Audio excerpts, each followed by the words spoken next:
Hello everybody and welcome back to GPVWC Super League. I know you've all been missing it because God have I. We are at Baku for the final pre-season test of the 2025 season. I had to work very hard there not to say 2024.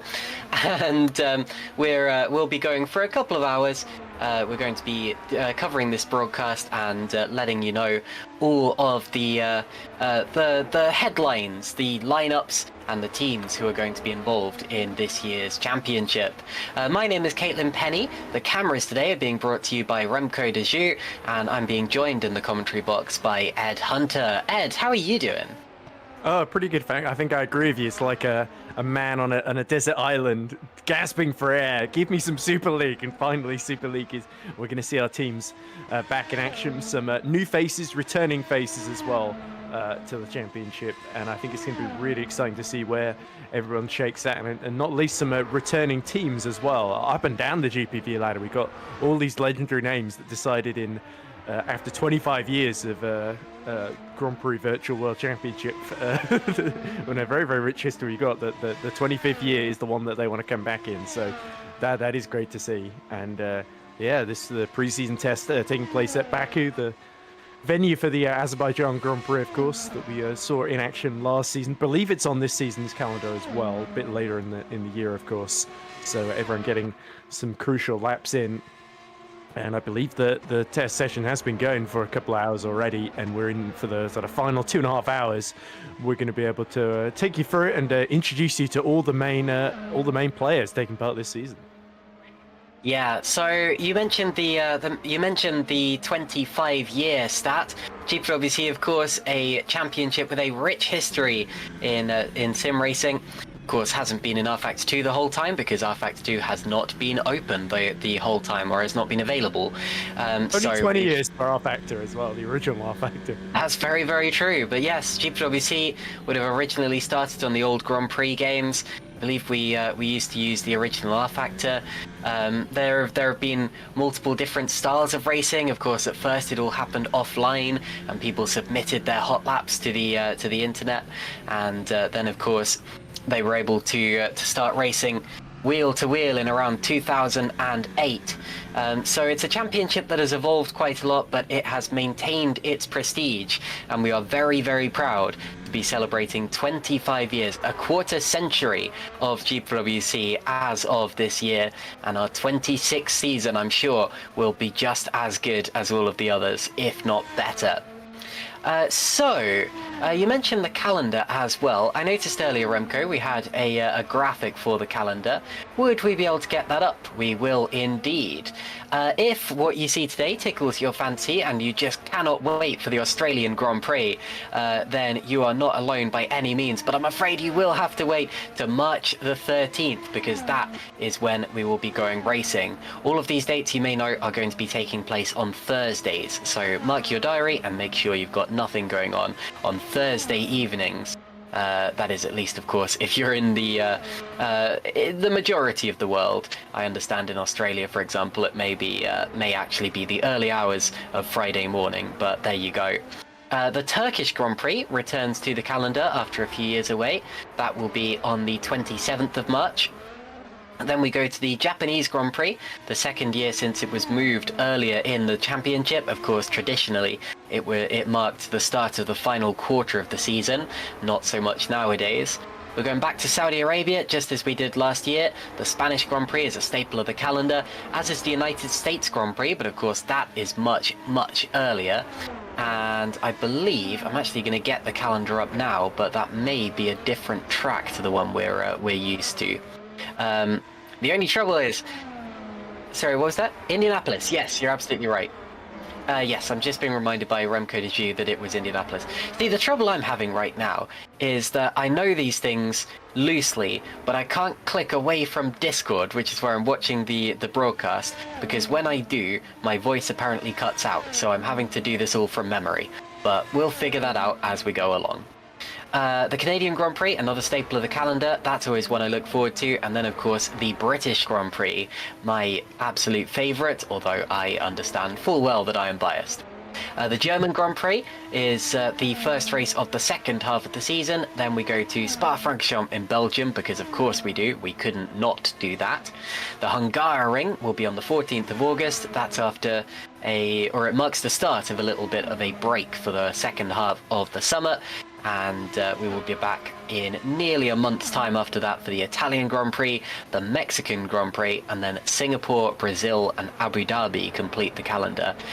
Ed, a really interesting season, especially since we're not necessarily following the Formula One World Championship. Traditionally, of course, GPWC has mirrored the real world of Grand Prix racing, but this year, bringing back things like Turkey and Indianapolis, it's a little sprinkle of nostalgia amongst the rest of the championship, where you have your everyday mainstays such as Hungary, Italy, Belgium, Britain, etc. But yeah, back to Indianapolis and Turkey. What do you make of that? And also the German Grand Prix. Last season it took place at Hockenheim. This season it's at the Nürburgring Grand Prix circuit. Not the Nordschleife, of course. That would be probably a bit much even for our Super League field. But yeah, still a decent layout there, and could see some close racing. It has certainly seen GPVWC action before as well. But yeah, on the whole, some good changes. The Indianapolis Motor Speedway circuit, of course, it's a sort of mix between the circuit that IndyCar uses and the one that F1 used to use, with the sort of infield section from 2000 to 2006, if memory serves correctly, in real life. So yeah, I think Circuit of the Americas and Indianapolis are the two sort of standout American circuits in the sort of R-Factor 2 modding community as well. So it's good to see them there. And of course, Istanbul Park at Turkey, a classic track, one that we don't see in real life very often at all, unless there's a sort of last-minute substitution and it's the only one that's around. But certainly, Turn 8 is a fantastic complex, a sort of is it triple or quadruple sort of apex left-hander that you have to go through? Anti-clockwise circuit as well, much like Interlagos, where the Brazilian Grand Prix takes place as well. So I think it's a really, really solid calendar. 16 rounds of all that action, and yeah, there's not too much to complain about. Great to see the Mexican Grand Prix at Hermanos Rodriguez return as well. It's funny enough, there's another championship that I run, also has that as the season finale as well. So maybe great minds thinking alike there, because I don't think there was any consultation between the two series. This is GPV got the same ideas we have. So great to see Mexico on both calendars. And yeah, and of course there was a great Grand Prix there in 2022. I think it was the one that Pascal Polenz won, wasn't it, if memory serves correctly? That is still his only Super League career victory. So he's certainly going to be happy, if nothing else, that is back. Yep, good memory, it was indeed, and we will get onto that in a bit, because I think it's time to start talking about the headlines on the drivers and teams front.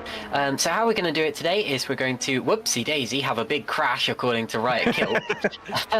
but that's okay. Actually not as big as it could have been, but he's rather knocked the rear suspension out of line. He'll probably practice getting that car back to the pits just to see if he can do it. But anyway, yes, so what we're going to do is we're going to run through the teams in reverse order as you see them on the competitions page of the GPWC website, and talk you through why the teams are there, what they've done in the past, and who is racing for them. So, starting from the bottom, we've immediately got a big headline, because this car that we're riding on board with, the Red Archer car, marks the team's return to GPWC Super League after a year away. Welcome back to Red Archer. They are the second most competitive, second most experienced team in GPWC history. And this is their 15th season in Super League. We had this big emotional farewell to them a couple of years ago when we thought that they were leaving GPWC Super League for good, and just 1 year after that they've decided to make a return. Nikos Evangelidakis, of course, the team manager, has brought the team back, and they have been accepted onto the Super League field. This team also holds the distinction of being the 2011 teams champions. So a long time ago. Their first season in GPWC Super League was 2010. Although they only have one driver confirmed so far for them. Riot Kilk, who you're watching here, is listed as their emergency driver, so he is not necessarily going to be competing in the races this year, although he might well at this rate. The driver who is confirmed for them is Chris Shepherd. Shepherd has a total of 47 races under his belt, with a best result of 4th place at the 2018 Belgian and 2022 Italian Grand Prix. So no podiums yet for Chris Shepherd, but this year might well be his year. And of course, we can't talk you through his teammates' results because he has got no confirmed teammate just yet. The team's reserve driver as well is Michael Falkenhayn, so expect to see him potentially in that seat. But as yet, all of this is unconfirmed. But anyway, Ed, great to see Red Archer back. What do you make of that? Yeah, it's certainly it was. I remember that goodbye Interlagos. I must have been end of 2023, wasn't it? Where I think it was Jason Muscat had this big crash at the first corner that ended up rolling over. It was a bit of a sad way for the team to battle. Though Matthias Moos in the other car, I think, did get it home in 8th position. Got some good points with a good tyre saving strategy near the end. So yeah, certainly Red Archer with a rich history, looking to make a big impact this season. And good that they've got Chris Shepherd back in the fold. He had a bit of a tricky season, didn't he, last season at Edge Esports? Never quite. I mean, he did have a habit of getting into big accidents and then crawling it back to the pits on 3 wheels somehow, replacing the wheel and then continuing as if nothing happened. But yeah, he certainly had more than his fair share of accidents. And Shepherd, very, very experienced driver. Has got some, good overall finishes in like FS2 a couple of years ago, and he's always a good bet to finish in the points, you would say. But he never quite felt at home at Edge Esports. He never really seemed to find his groove. So it's good to see him back with Red Archer, where he's probably tasted the most success in Super League. Back in that 22 season where he finished 4th in Monza, among other results as well. So yeah, I think it's good news for Chris. As for who's going to partner him, I think this man Kilk could be a good option, but we'll have to see. I think Falkenhayn has really got to focus on his FS2 campaign with Mapes VO, another legendary Super League team that's returning as well after having won championships in very, very early days in like the early 2000s, back in the Grand Prix, the Jeff Kramer Grand Prix 3 days, I guess. But yeah, so I think great to see him back. Sorry to cut in quickly, but what you're saying is you predict a riot. I mean, there's anybody left in here that doesn't want to be out there, I do predict a riot. But to go with the Kaiser Chiefs, but yeah, I think I'm optimistic about how Shepherd's going to do this season. I think Red Archer, they've got plenty of good options, so there's certainly going to be no shortage of people putting their names forward, shuffling their CVs across the desk, and hoping that the Red Archer bosses take notice as Rate Kilk has a massive moment at the final corner there. Indeed. Yeah, I think his name is probably pronounced more like Right than Riot, but I had to make that pun nonetheless. Next on our entry list, Valet Esports. This is a new team owned by Massimiliano Riboli. They were 3rd in last year's Super Lights Championship, and they too only have 1 driver confirmed so far. They do have a couple of reserves. Their reserve is Ruben van den Hudding. Their emergency driver is Massimiliano Riboli himself. But their 1 confirmed driver is the driver that you see here, Alessandro Maggio, just emerging onto the circuit. He has only done 3 Super League races so far, but he already has a top 10 finish under his belt, as he finished 9th at last year's Chinese Grand Prix. So Ed, a brand new team, only 1 driver so far, and a pretty special camouflage livery, kind of McLaren-inspired camouflage livery that they're showing off today. I don't think that that's going to be their race livery when all is said and done. I think that's just a testing livery, but it's quite striking, isn't it? Yeah, it looks like something you'd see in Minecraft or from Pixel 8 Esports potentially, if Stephen McCready's watching. But yeah, Valet, a new team to Super League, but not a new team to me. I'm very, very familiar with them from their previous results in Grand Prix Virtual and also in other R-Factor championships as well. They've got a long history in endurance and single-seaters, and Maggio, of course, very, very nearly actually won the Formula Sim Racing Pro Championship last season. He also had some good results, did win, I think it was in Singapore, the Super Lights race there, after he had a lot of bad luck in the previous season. I've actually heard something about the teammate. So the rumor, and this is from Menno, because this has put it on his little website that he's shown me, where he as it sort of keeps track of all the rumor mill and all that jazz. He thinks that Sergio Fletcher, who was teammate to Maggio in that aforementioned FSR Pro Championship last year, and was only a point apart, and it was very, very close in the top three in their standings, 1 point between all three drivers.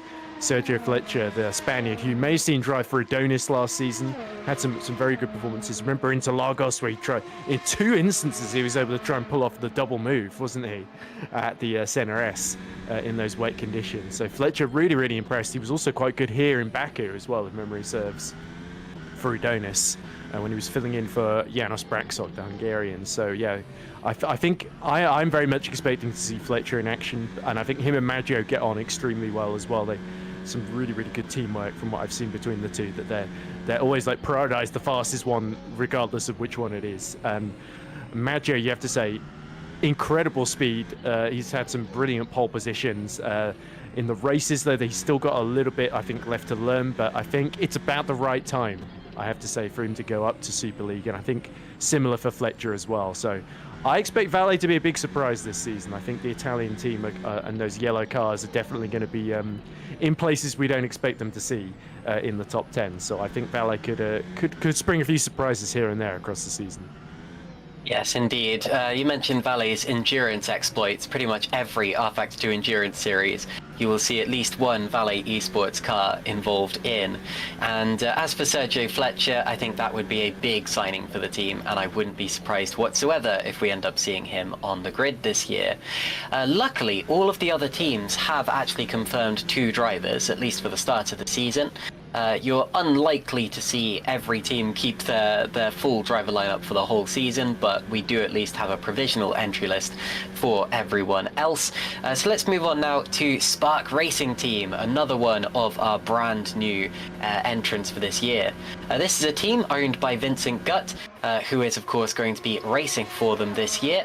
They are the 2024 Super Lights runners-up. Their reserve driver is David Krupa, so he could potentially be racing for them at some point this year. But of course, Vincent Gutt was a shoo-in for that seat.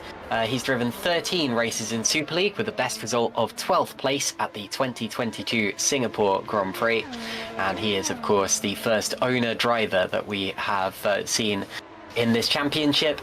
Not of all time, of course, but just in terms of the entry list that we've read out today.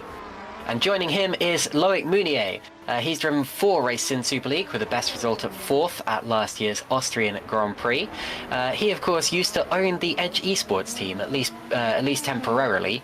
Not anymore. That has been handed over to the capable hands of Rodrigo Carvalho. So Loic has gone to Spark Racing Team, and that's another team that we kind of know the name of. They've been around for a little while and they've done a bunch of different championships, but it's another new team in Super League. We've seen new teams go very well in the past, Ed. We've seen, I mean, soon we'll be getting onto the likes of TOP and THR and that kind of entrant. But Spark Racing Team, what do you think their chances are like? Yeah, well, Spark's an interesting one, isn't it, Caitlin? Because it's easy to forget they only started in GPV back in 2022 in Formula Sprint 2, finished 7th in that first season. In 2023, they were 3rd in Formula Sprint 1, thanks to some good performances from Vincent Gutt, team owner, and of course Thomas Harvey. Super Lights last season, they finished 2nd. Again, great performances from Vincent Gutt and Jack Mayer, the 2023 FS1 champion, of course. And now, of course, seems they're doing a different championship each season. So they've got to hope third in 23, 2nd in 24, that they're going to be aiming to go all the way to the top. And I think Mounier is a really, really strong pick. He's one of those drivers that's been around several seasons and has sort of really started to ply his trade very successfully. It was sort of interesting that he went down to FS2 and sort of started to dominate several races there. It wasn't arrived way too late to be part of the title fight, though. And it was similar in FS1 as well. He jumped in for, I think it was King's Racing for like the last half of the season and had some really, really good performances. And yeah, he's dipped his toes in the water in Super Lights and Super League, where he got that 4th when I was commentating at Austria. Looked like a real podium threat for quite a lot that round for Epic Racing, if memory serves. So I think it's great that Loic's got the full season shot. I think Vincent, who had also been dipping his toes in Super League, is sort of threatening for like a final couple of points paying positions as well. I think Vincent, he's very, very consistent. That's his biggest strength. It's very difficult for him not to finish sort of consistently in the points, and sort of you very, very rarely see Vincent retiring from races then, and I think that's going to be a major asset. So I think overall, I think Spark could be another team that's going to threaten to finish in the top 10 here. I don't quite see them sort of fulfilling the prophecy from previous seasons and going all the way to the very, very top. But I think Moynier, another of those drivers that could really put in some strong performances across a full season. Yeah, I totally agree with that. And if you're wondering why we're not looking at a Spark racing car out on track, it's because none of them are actually here in this session at this moment. Of course, this being a test and this being a 6-hour long test, drivers and teams are free to come and go as they please, and clearly they have either completed their run plan or they've got something else planned for later. So we'll keep our eyes out to see if any Spark racing cars emerge, but for now there are none on track. So, we move on now to our next and final new team, which is Road to Formula Racing. This is a new team owned by Sandeep Singh. They are actually 2-time SL2 team winners, so I think it's about time they moved up to SL1. I'm a little surprised they didn't move up last year, to be honest, but maybe they campaigned not to move up to have another shot at winning the SL2 Teams Championship. In terms of their driver lineup, they have Tomasz Vok, of course, winner already in Super League when he picked up his victory at the 2023 Japanese Grand Prix. And alongside him is last year's Super Lights champion Alex Laho, of course, also Race of Champions champion from the, I think, December of last year. So Tomasz Vok and Alex Laho, very strong lineup indeed. I think in terms of all of the new teams, Ed, this is probably the one to look out for. It's certainly going to be up there, yeah. And they've got a very, very good driver lineup. One proven race winner in Thomas Vac, and then the reigning Super Lights champion Alex Laho, who of course sort of was able to really put in one of the best seasons he's ever had actually in GPV last season. And sort of in the season preview, I sort of said that it was going to be a make or break season, basically, and I think he very much made it. So that was really fantastic to see. I've been a big fan of Alex's for some time. His sort of substitute drives in Super League so far, they've been a little bit up and down, really, really strong in qualifying. Some of the races that you think Interlagos ended last season, they end up crashing out, fighting with Dylan Fisher, if memory serves, in very, very tricky wet conditions as well. Vac, of course, we all remember that brilliant win at Suzuka 2 seasons ago, end of 23, wasn't it? He got that brilliant win for RSR, who sadly are no longer in Super League, unfortunately, for Ryan Elliott and his team. But yeah, for Road to Formula, it's certainly a big opportunity for Vac to sort of put things back on track, because he was sort of very consistent last year, but the pace seemed to sort of disappear from RSR last year. It was a little bit of a disappointing one results-wise, so I think Thomas Vac is very much going to be looking to bounce back. As for Road to Formula, I never thought they would actually leave Super Lights, because they did 3 seasons in a row, 2 of which they end up winning the championship with Omar Gorgi and then, of course, Alex Laho, of course. So it's good to see Sandeep promoting the team and giving them a shot at the big time. And I think it's been a bit overdue for Road to Formula. But yeah, I think Vac and Laho, as you say, Caitlin, they're definitely going to be very much forces to be reckoned with. And I wouldn't count either of them out for wins this season. Yeah, absolutely not. Alex Laho, of course, I mentioned his Super Lights campaign, although he does also have Super League experience, albeit not much, just 9 races to his name so far. And the reserve driver for the team is Harry Smith. All right, we're now going to move on to the first of the teams who was in last year's championship, and this is Stax Racing, with Stax in all caps, of course. This is Christian Zerner's team. You can see Justin van der Smissen currently at the top of the times of all of the drivers currently in the session. Not sure if that's the fastest time of the day, because of course we can only see the drivers who are in the session as it stands, but Justin van der Smissen has clearly put down a hot lap out there. So Stax Racing were a little bit of a surprise entry to this championship. Usually the team who finishes last in the previous season ends up being relegated to a lower championship for this year. Although Stax Racing, despite finishing 15th and last in last year's Teams Championship, have been allowed to stay up, partially because we've extended the grid to 16 teams, and also partially because of the withdrawal of powered by RSR, Ryan Elliott's team, as we previously said. So that's a little bit interesting, and I hope that they can have a stronger season this year. They're definitely a team who deserves that.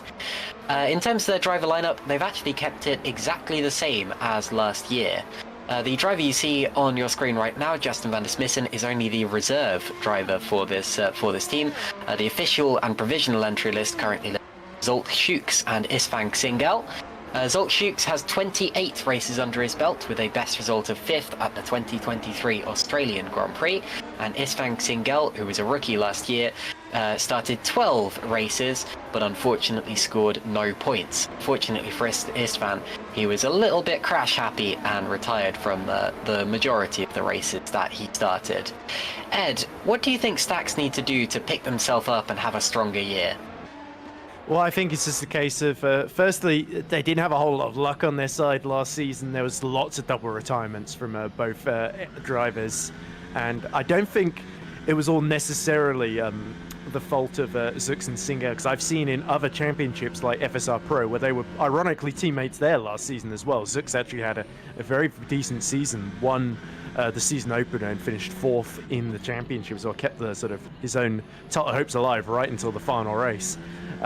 So Zeeuw, the Hungarian, I think, he had a decent season with, was it Holland? No, it was I think it was Adonis a couple of seasons ago where he got that 5th in Australia, among a couple of other decent results as well. As we're looking at Van der Smissen just slipstreaming past, and DRS did easily clear one of the Road to Formula cars, and the Road to Formula have got that lovely purple livery, I think, on their car as well.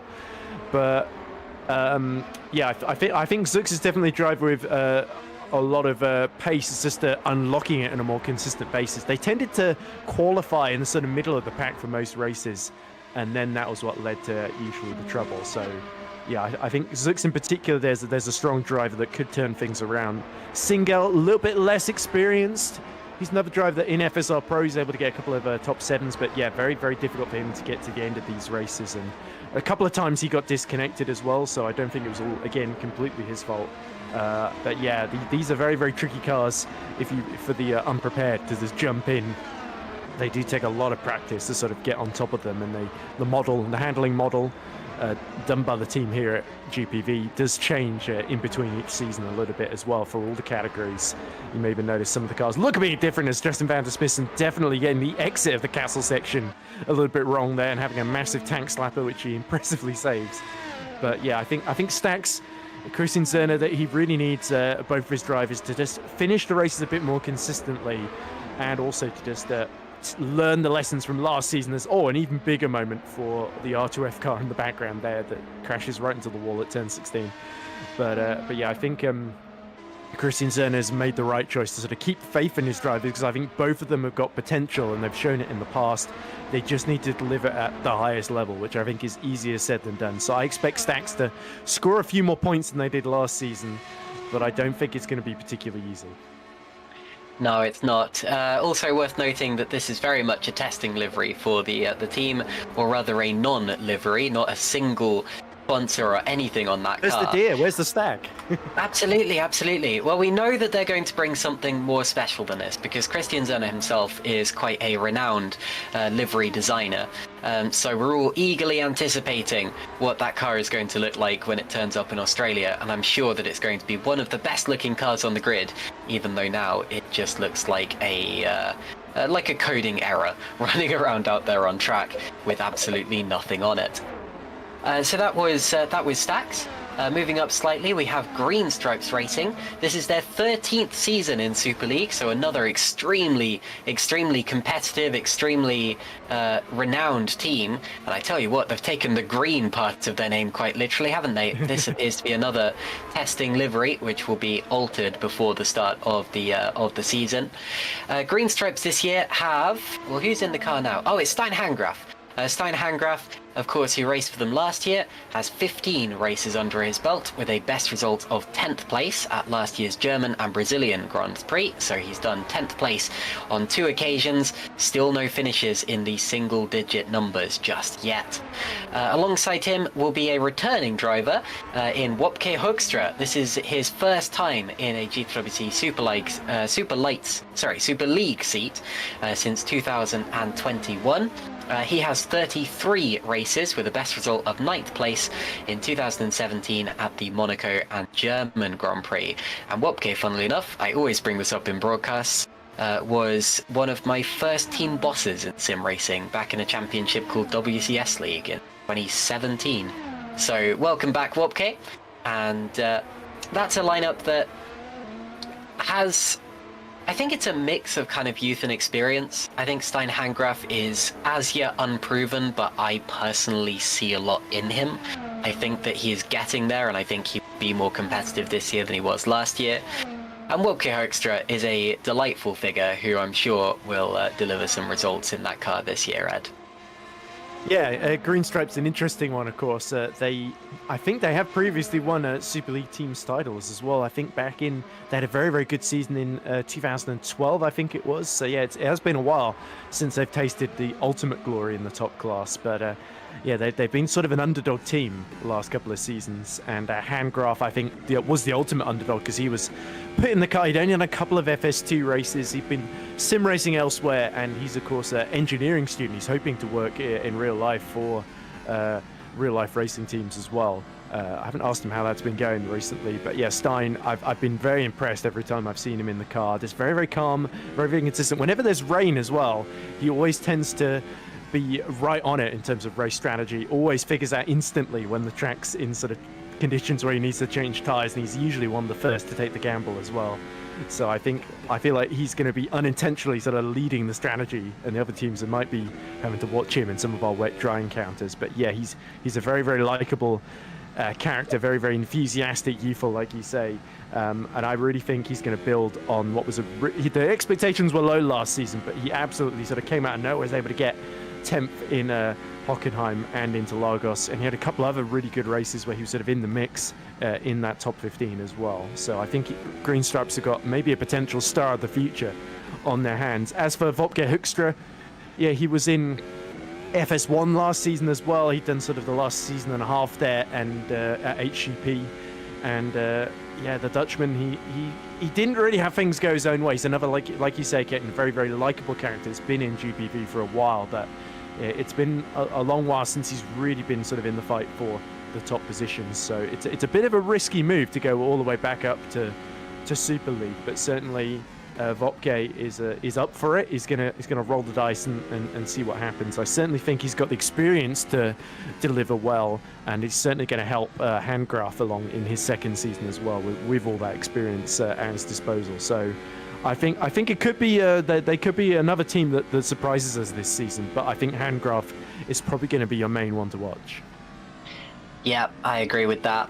I think also they can rely on their experience to help them with the development race as the season goes along. That's obviously, GPVWC is quite unique in the fact that they not all of the cars are identical. They all start the year pretty much identical, and then the cars are upgraded as the season goes along, and also the engines are upgraded by the engine manufacturers. And I think experience really comes to the fore in terms of that, even though the last few years the championship has been won by brand new teams. As for Green Stripes, their reserve driver as well is Federico Rosso, so he will be waiting on the sidelines. Okie dokie, so that was Green Stripes. We now move on to Epic Racing Team. Looks as if Jeffrey Fournier is in the server right now, albeit in the pit lane. Jeffrey is of course the team manager, and he will also be racing for the team this year. And he, of course, won their first ever Grand Prix. And I don't just mean their first ever Grand Prix win, I mean their first ever Grand Prix full stop, famously at the 2018 Australian Grand Prix. One of the best races in GPVWC Super League history, which I definitely recommend checking out if you have never seen it. Jeffrey, he's French, he likes to overtake, and he is always near the pointy end of the field. Albeit hasn't been able to quite replicate that high of winning that Grand Prix in 2018. He will crack 100 races this year, I've just noticed, because he's had 98 races in Super League. Surely he's overdue another win, Ed. Yeah, you would think so, but they don't hand them out like like Christmas presents here in GPV Super League.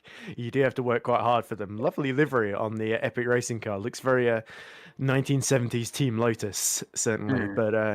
But yeah, Jeffrey, he's never been shy about making overtakes, has he? And he put on some cracking moves, some good individual races. I think occasionally his qualifying would let him down, and like I think of races like Austria where he went from quite far down the grid all the way up to P7 by the end, and Monza as well was another strong race for him last year as well. I think occasionally he doesn't always have the luck on his side. I think of Singapore where him and his teammate crashed into each other on the final lap that cost Jeffrey a couple of points. But yeah, he's certainly, whatever happens, Jeffrey is just going to have the most fun possible out there. And when he's having fun, we tend to be in the commentary box as well, Caitlin. So he is certainly value for money. I'll say that much. And talking of value for money, his teammate for this year will be Daniel Brewer, returning to Super League for the first time since 2022. And we're going to get some track action with Jeffrey Fournier. Very, very nice. He's listening. Yes. You say nice things about him, they come on track. Indeed, very good. We should absolutely try that whenever we see a car in the pit lane. But Dan Brewer returning for the first time since 2022. He, of course, is also a Grand Prix winner. He has 2 victories at the 2019 US Grand Prix and the 2022 Bahrain Grand Prix, and 59 races under his belt as well. So plenty of experience in this team, plenty of ability in this team. And I think that if Epic Racing are going to get another Grand Prix victory, it might as well come this year. That was a bit close on the outlap, but the other car has got through cleanly. All right, so the next team that we're going to be talking about will be AKA Hero. Do we have any AKA Hero cars on the field? Not that I can see right now, although some of the team icons look a little bit like squiggles on the left-hand side of the screen. AKA Hero has the same lineup as last year. The very what's to it? Loyal. That's it. The very loyal Hygo Poom and Dylan Fisher. They had perfect attendance last year, so both drivers made every single race, and I believe they were the only team to do that. Of course, powered by RSR were always the team with perfect attendance, but I think that Tomasz Vok had to miss a race last year. And, I think it was the opener, wasn't it, where Paweł Andrzejewski had to step in? Yes, it was. Very good memory, Ed. Very well done. But yes, AKA Hero, perfect attendance last year, same lineup, and of course their reserve driver is Vin Glenn. But let me talk about Hygo Poom for a little bit. 30 races under his belt, with a best result of 8th place at last year's Japanese, German and Brazilian Grand Prix. Very consistent, doesn't quite have the pace of some of his adversaries, but you know, that's something that you can potentially learn. I think it comes with time. They do say that you would rather have a quick driver who crashes a lot because you can work on that a bit easier. You know, pace comes to some people, it doesn't come to others. But Hygo Poom, I have seen in the past that he has it. He's done very well in Super Lights, and I personally believe that he does have the ability to get some results. And of course, his teammate Dylan Fisher, a wise head on young shoulders, 24 races to his name, with a best result of 5th position at last year's German Grand Prix. Fischer is a little bit of a hot shot who tends to come out of the blue once every 3 or 4 races or so and deliver quite a strong performance. But he did make a few too many mistakes last year for my liking, and was just a little bit inconsistent. But those two, very good friends, and I think that their attendance speaks volumes to their commitment. Ed, I think that this is a very good lineup who have more to show for themselves. I agree completely, Caitlin. I actually think they were a little unlucky to miss out to HRT in the final standings last season, because they had some really good races pretty much up and down across the season. I think Hygo, he had quite a number of races where he would go on the alternate strategy, run long, and then try and pick people off on the softs near the end. Australia comes to mind, but like you say, Hockenheim was another one where in the wet conditions, Heiko would sort of be the guinea pig, along with Stein-Handgraf, it must be said, going for the wet tyres or the inters or the wet tyres, depending on what stage of the race it was. And then Dylan Fisher would follow a lap later on Heiko's feedback. So there's clearly a lot of trust between the two teammates. And then you got Fisher, who has got some really, really latent raw pace. Fisher had a really tough start to the season. Remember rolling over at Japan, most notably, in that big crash at the final corner. But then really from mid-season onwards, I think it was Austria, where I was commentating, and he got that front row start. And then he was looking to maybe challenge for the podium, and then there's a clash between him and Carlos Martin that I think cost him the podium on that occasion. But then he had another strong race at Silverstone, I think, where he was sort of in the mix for top 5, top 6 until the very, very end. Hockenheim again, where he took the gamble and strategy to lead large chunks of that race until Jan Grankvist did his incredible double move, and then it all got very, very messy with Mark Schluter and Adam Maguire mustering their way through, and Robin Pensar too, for that matter. But yeah, Dylan he's always been one of the ones that takes the gamble. He's got some good pace. We even saw he was one of the very, very few drivers that actually out-qualified Owen McGorgy in Superlights in that 2023 season, which was, of course, with TR Motorsports, who became a gay hero in the middle of last season as well. So yeah, Fisher has definitely got that raw pace. He's definitely one of the more underrated drivers, I feel, in the field. And I think this could be the season where Dylan finally gets that first Super League podium, especially if we get a really, really chaotic race. I think Dylan could be the one to come out on top, because I think back here just had a lot of bad luck. Like, I think Circuit of the Americas also stands out, because that was one where Dylan got flipped over by the curb through no fault of his own at sort of turn 12.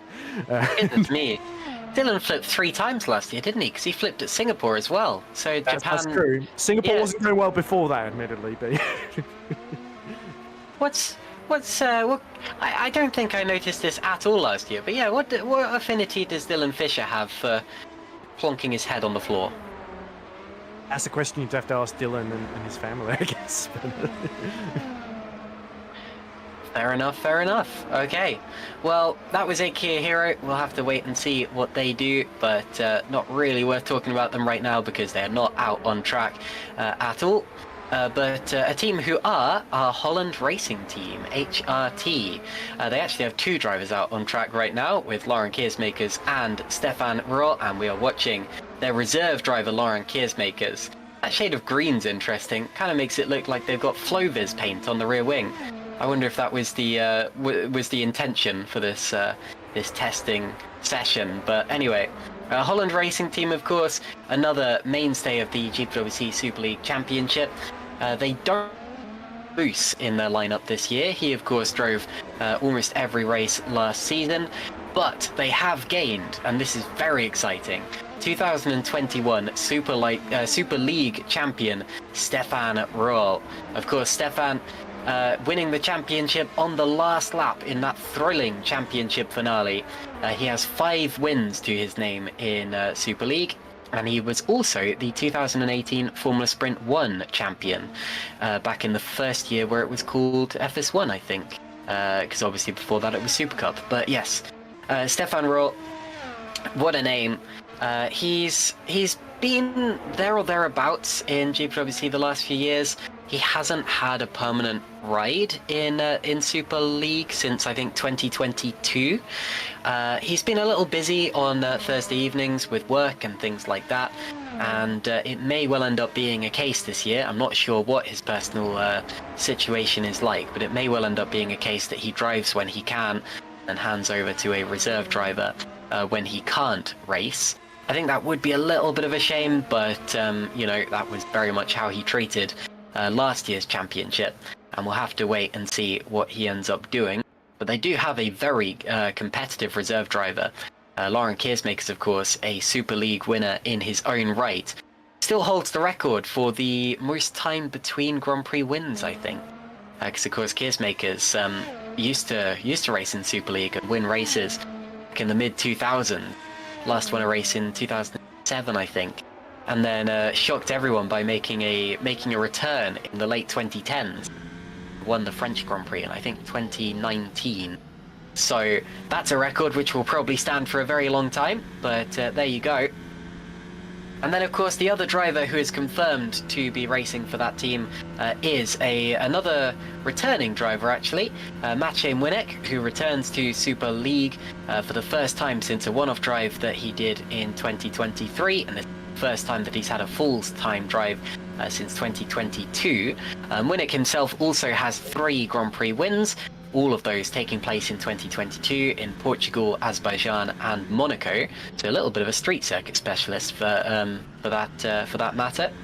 And it's a shame he's not here in this particular session because, of course, Azerbaijan was one of his 3 wins that year. But yes, he's returning to Super League this year, and I'm very, very excited about that. Because those of you who know me know that I started commentating in GPVWC in the 2017 Formula Challenge Championship. Nowadays, of course, Formula Challenge, known as Formula Sprint 2.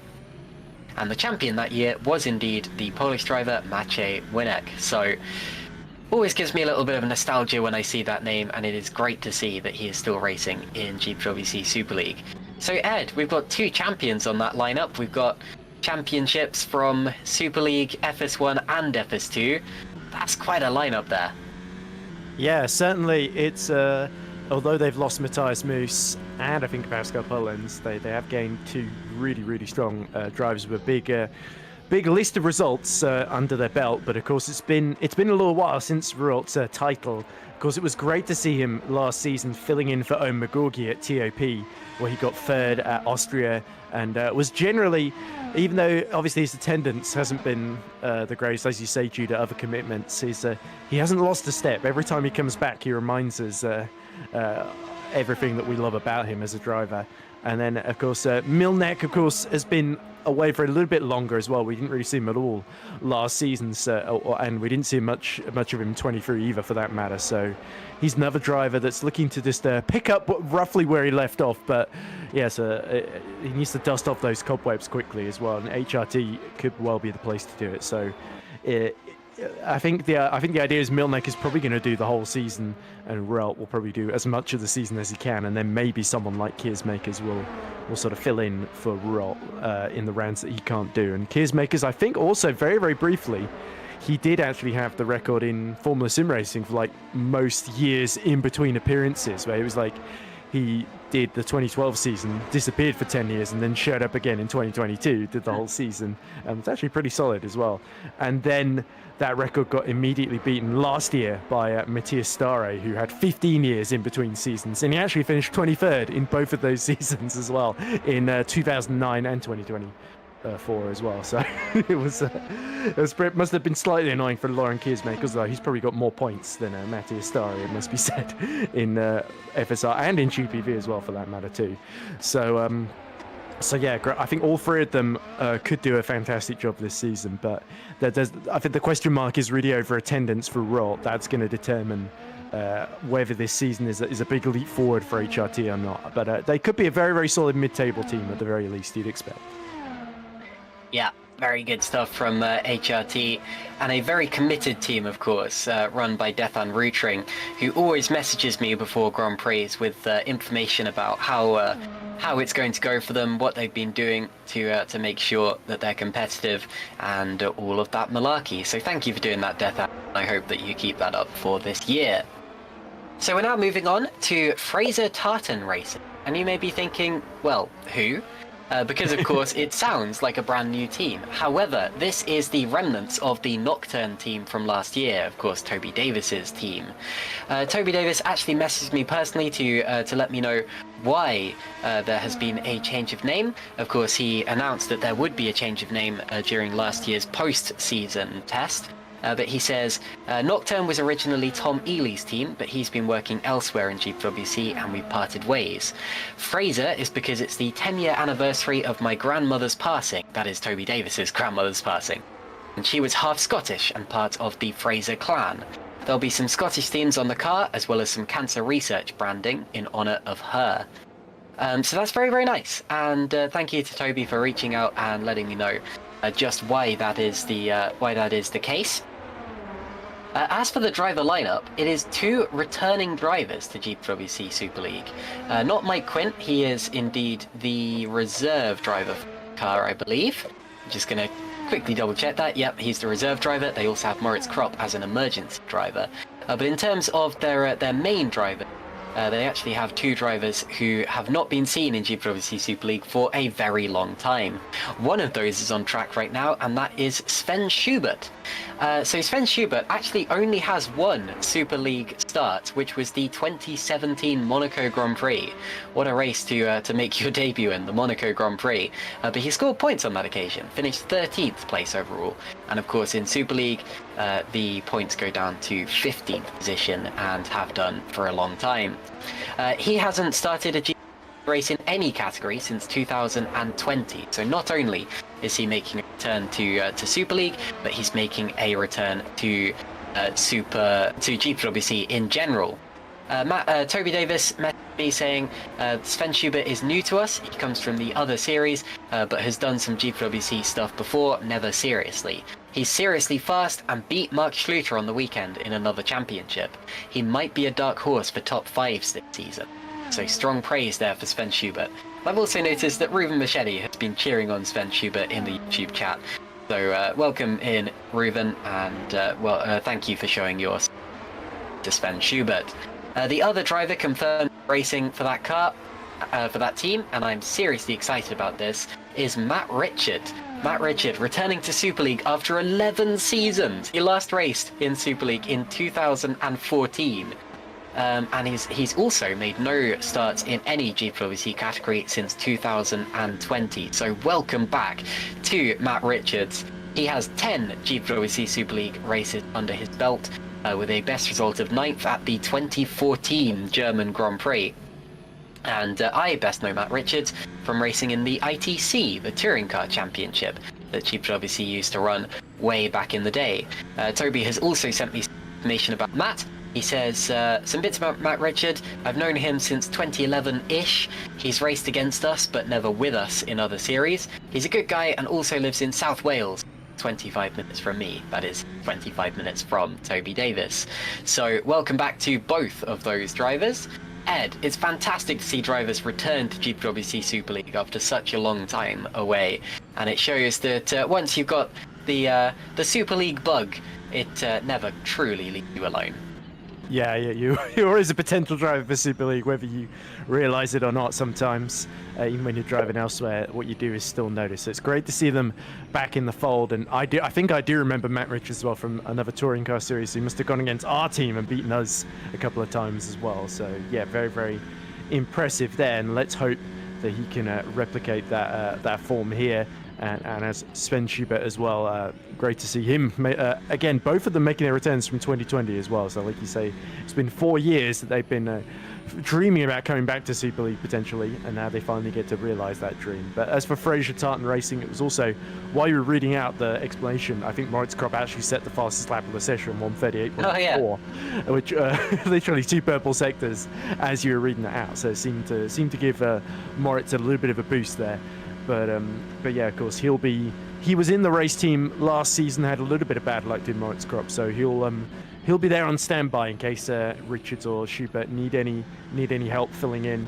But you would think they'll be very, very eager to make an impression. It's good to see Toby. You might think a little bit of a risk, of course, going for 2 drivers that've been away for a while, that don't have big GPV experience, but often sim racing is a very transferable skill no matter what you're driving. So if you and it isn't always the case, but the good drivers are always able to quickly get on top of the more powerful, more nimble machinery in Super League and sort of adapt relatively quickly. So, yeah, I think you're right. They're saying threatening for top 5s. So I think first couple of races they might be still getting up to speed, but I think from mid-season onwards we could really see this be a very, very strong lineup at Fraser Tartan, and I think Toby may have made some very, very shrewd moves. And in terms of management, in terms of the upgrades we're going to see, they're going to know exactly what they're doing. So the turquoise and white vehicles, I think, are going to be pretty speedy this season. Yeah, I agree with that. Just a quick word for Moritz Kropp as well. Great lap, by the way. It was almost as if they were waiting to do their hot laps until we started talking about them, and they were like, now, go, go, go! But yeah, just a word for Moritz Kropp. He did have a pretty unfortunately lackluster season last year. Also, and I'm sure that Lots of disconnections, yeah. I'm sure he will also admit that it wasn't as good as it could have been. But I really feel for him because Moritz, first of all, he's a lovely guy. I've met him in real life, and he is absolutely fantastic as a person. And secondly, he's also extremely talented. He's much better than what he let on last year. I just get the picture that he wasn't gelling with the car, and he hasn't quite had the time to practice and make up for that. So Moritz, I wouldn't judge him on what he did last year. I'm sure he'll be back in the future, and I just hope that when he comes back, he's able to show us his true potential. But yes, that is Fraser Tartan Racing, formerly known as Nocturne. Moving on now to Adonis Engineering, the 2020 Teams Champions. They have, of course, got their team manager, Menno Klont, standing by the wayside and waiting just in case he's needed. He is listed as their reserve driver this year. As we take a look at Alex Laho once again in Road to Formula Racing car. I don't think there are any Adonis cars out there right now, unfortunately, so that makes sense. But yes, their lineup, again, very strong. I'll be saying that about pretty much all of the lineups from here on out. But yes, they've got Grand Prix winner Robin Panzer racing for them. His win took place at the 2023 Belgian Grand Prix. 86 races under his belt as well, which means that he extremely experienced. Matthew Williams, on the other hand, 44 races with a best result of third at the 2021 Brazilian Grand Prix and the 2024 Japanese Grand Prix, but he is a super light champion. He won that in 2021. Ed, in terms of Adonis, they tend to be a little bit of a dark horse. You never expect them to be up the front, but sometimes they are, and then you've got to look out for them. Yeah, for Robin, Panzer tends to be very, very good on the tyres. He's really, really good at setting up the cars as well. He does a lot of the vehicle dynamics and handling development pre-season for the championship as well. And it's the same in the other championship that I run, come to think of it. But yeah, Robin, the super Swede, of course, got that brilliant win at the 23 Belgian Grand Prix, as you say. Another race that I was commentating on, funnily enough. But yeah, he's had a couple of podiums since then. Silverstone last year comes to mind, where he did the same strategy as Jan Grankvist, decided to do the one stop rather than the two, if memory serves, and was just able to hold on to second place from a charging Tom Stevens. But yeah, Robin definitely wants to taste victory again. But yeah, he's really been the leading force at Adonis last couple of seasons. And in terms of teammates, there was Braxock last year, who had some good pace, but his attendance was a little bit spotty, had to be replaced by Sergio Fletcher, and they've got now, as you say, Matthew Williams in that second seat. And I think Williams, definitely another driver that's a little bit underrated in the championship. He's sort of driven, of course, for the likes of, it was Zortax, wasn't it, last year? Before that, they were called Mode Auto Concepts, weren't they? And yes. Matthew drove for both iterations of the team. And, you know, got that podium at Suzuka. He had a very, very good start to last season, and then a couple of tricky races in the middle and the end of the season, but still scored some decent points as well. So it's good that he's still in Super League and coming back for another go. I've always been a little bit of a fan of Math, because Matthew always has these, when things start to click for Matthew, he can just be incredibly quick and sort of unbeatable. But even if the car's not fully to his liking, he's still pretty fearsome to be reckoned with. There are a couple of races I think are like Hockenheim, where he was one of the few that gambled on the dries when it started to rain, and that backfired on him as well. So maybe he's been wrong-footed a little bit strategically here and there. And I think other races like Australia as well, and in the very beginning of that last season was another one where he was running third for quite a lot of the race and then got sort of leapfrogged by Tom Stevens, I think, and a couple of others, Carlos Martin as well. So yeah, he certainly had some good pace, but the strategy with Panzer as a teammate, you'd think that would make Williams a bit stronger as well. So yeah, this is another season where Adonis, I think it's difficult to see them recapturing that 2020 teams title at the moment, but certainly Panzer and Williams, I think both of them are going to be strong podium threats at different points across this year. Yeah, I would agree with that. We're going to take a very brief break from talking through all of the teams, because we do actually have a couple of drivers waiting in the interview room, and I think it's the time that the drivers got their chance to shine. So I'm going to bring in Alessandro Maggio, of course, driver for Valley Esports. Alessandro, do you hear us? Yes, I do. Good evening. Very good. So, Alex, we are looking forward to the season. I hope that you are as well. Brand new team, Valley Esports. Have you raced with these guys before? Yeah, for the past like 2 years. So I know them pretty well. They're a great team. Obviously, I built all my RF2 experience with them, so they've been carrying me through all the championships that oh my god, championships they've done. Sorry, and yeah, they're a very good team. Hopefully this season won't be too, we won't be struggling too much since it's our first season in a very important championship, or at least the highest level of it. So I'm looking forward to bringing home good results and hopefully maybe some podiums as well. Fantastic. So, in terms of podiums, you've had plenty of those in your time, especially in Super Lights. But so far in Super League, only 3 races. Do you think that your lack of experience will affect you in this championship, or are you ready to get right up to speed as you can? Well, it will most likely affect me by... Well, I mean, I'm very known for being very harsh on my tires, so I need to adapt to the longer, race as well. So I need to get a bit of a less aggressive driving style, and that's gonna require a bit of adapting, of course. So yeah, my limited experience is gonna obviously affect me a bit, but I'm eager to learn and I'm eager to bring good results, hopefully. Now, I've noticed that you don't have a teammate confirmed for this year. Do you know what the team situation is currently? Yeah. Actually, we do have a teammate confirmed, just not on the website. It's Sergio Right. Fletcher. He just Exactly. moved to Switzerland, which means he cannot race right now because he hasn't his rig with him.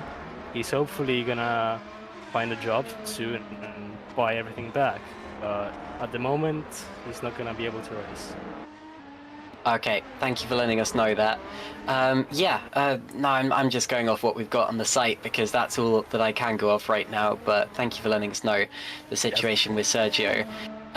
Is that going to hold him back from racing in the first race of the season? And if that is the case, is there a backup plan? The backup plan is called Ruva Meshede, and Sergio, yeah, Sergio's gonna miss round 1 surely, and probably round 2 as well, but Right. hopefully he'll be back for round 3. Well, there's some capable hands there, Ruben Machete, so that's good to hear. Let's talk about today's test, since that is indeed what we're covering. What's been your run plan so far today, and how's it been going? It went smooth like butter. I don't know why or how, but I didn't hit a single wall, which is the first time that happens in all of testing, so I'm very surprised by it. I'm, well, pleasantly surprised, of course.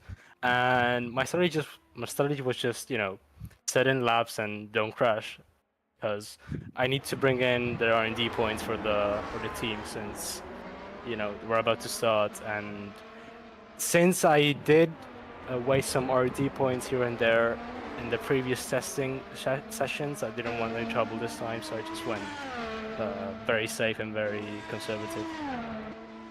So is that you've done for the day, or do you still have some more laps to do? I'm done for today.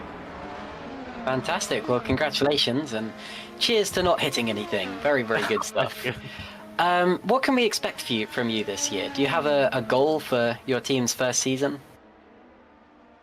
Well, I did have a goal last year and didn't turn out very, I don't know, realistic, since I was aiming for P3 and finished like P8 or something. So for this year, I'm aiming, I don't know, P15, the championship. Is that a bit more realistic, I guess? Yeah, that's a good thing to aim for. Yeah, at least if there's some surprises, they will be pleasant and not unpleasant, So, yeah, obviously I'm hoping to get some good results here and there, but yeah, I'm gonna be a bit more realistic this year. There's a lot of fast drivers in Super League, and of course I'm one of the latest to join the league, and of course I still need to adapt and get up to speed, but I'm sure that when I do, I won't hold back on, what I have to attack or whoever is in front of me. We're drivers, we race to win, of course. Very, very good. Well, that's all the questions that I had in my back pocket, but I've got Ed Hunter alongside me who enjoys interviews even more than I do. So I'm wondering, well, first of all, thank you for talking to me, Alex. But yeah, Ed, do you have anything else to add? I didn't think it was possible for someone to enjoy interviews more than you do, Caitlin, but I'll try. So, Magic Man, Alessandro. I was just thinking, 2 years ago in FS2, this is where you took your first victory on the GPV ladder, apart from the wins in Academy as well. But but I just think you've come a long way in a very, very short period of time. Would you have believed if somebody had said to 2023 Alessandro Maggier, when you were just starting out, hey, in 2025 you're going to be competing in Super League for Valle, one of the sort of best Italian teams that there is in our Factor 2? I'll be honest with you, never in this lifetime would I have imagined to reach this kind of level, at least not so quickly, because let me bring you back a couple of years. In 2021, I was looking at the streams from GPV, from Formula Sim Racing, and I was just wondering how was this possible? How are these people so, forgive me the word, but bloody consistent and quick, like for 60 or more laps? And I was pretty much sure that in this lifetime I would have never reached that kind of level, but here I am. I'm very proud of what I've reached so far. Of course, there's still a lot to learn, and I just wanted to thank all of the people that have been backing me up until this point, especially my grandpa, who's the most important person in my life right now, and I would have never been here without him, because he was the one that introduced me to sim racing back in 2009 when I was 4, because he used to have an old Logitech wheel back on RF1. So I started playing and got very passionate about this, and in 2019 I started league racing on what was left in RF1, and since then I've come so far that I cannot believe what I'm doing right now. It's absolutely magical, and just wanted to thank him so much for what he's done to me. Oh, that's lovely to hear, and thanks for sharing that with us, Alessandro. But yeah, thinking you starting at 4 in 2009 has made me feel very old all of a sudden. But that's not your fault at all. Of course, I was just thinking, obviously Super Lights last season, it was a little bit up and down. That first win at Singapore coming after a great sort of team performance. But really, the main thing I remember about your performance last season was that FSR Pro season where you were just a point away from stealing the title despite a tricky start to the season. And does that drive you on when you come back at sort of competing at the top level and to think, I can show that wasn't just a fluke, I can carry on that sort of form? Or does it take a little bit to recover from a difficult sort of a season where you just miss out by the smallest of margins like that? Oh, absolutely. It surely stings, because 1 point across 10 rounds really, really hurts. And I'm sure it hurts even more for Sergio, who was in the battle since round 1 pretty much. And that's a good thing about GPV, more than 10 rounds, right? Yeah. But yeah, of course it drives me on even more, because I want to show what I'm capable of, and I want to show how strong I can become if I really feel myself with the car, because I've been struggling a little bit with the GPV car recently, and it doesn't drive the same as the FSR car does, but I'm sure that with this learning process that I'm going through, it's going to be much, much easier, and it's going to bring more results. Well, we wish you the best of luck, Alessandro, and thanks for coming to talk to us, because I'm sure you're going to bring the magic onto the track like you always do. It's always fantastic to watch you get work. Thank you very much. Thanks, Alex. All right, so with that insightful information, we are able to continue on with the championship lineups, the team lineups. Where did we get to? We got to Adonis Engineering, meaning the next team to introduce would be Edge Esports. Edge Esports, I'm sure you'll all know if you've watched GPWC before, it's their 10th season of Super League. So a very competitive team to have survived for so long. No Chris Shepherd this year. He's moved to Red Archer, as we mentioned earlier on. But they do still have quite a lineup. We're looking now at Mark Schluter. Of course, he was 3rd place in last year's championship after a very strong fight with Tom Stevens. Bit of a feisty one in some places, actually. They came together a few times, but anyway, got to the end of the season in 3rd position. 3 wins last year. One in San Marino in Austria and in Brazil, and he has 27 races in total to his name. Look out for Mark Schluter. This year I expect he will be one of the favourites for the championship. Strong praise considering the grid that we have. His teammate this year will be Pascal Pollens, a winner here in his own right. He won the 2022 Mexican Grand Prix, as you so rightly brought up earlier, Ed. Of course, it was only his, I think, 3rd Super League race when he got his victory, so it was quite a shock win. But he hasn't quite been able to replicate it just yet, I'm afraid to say.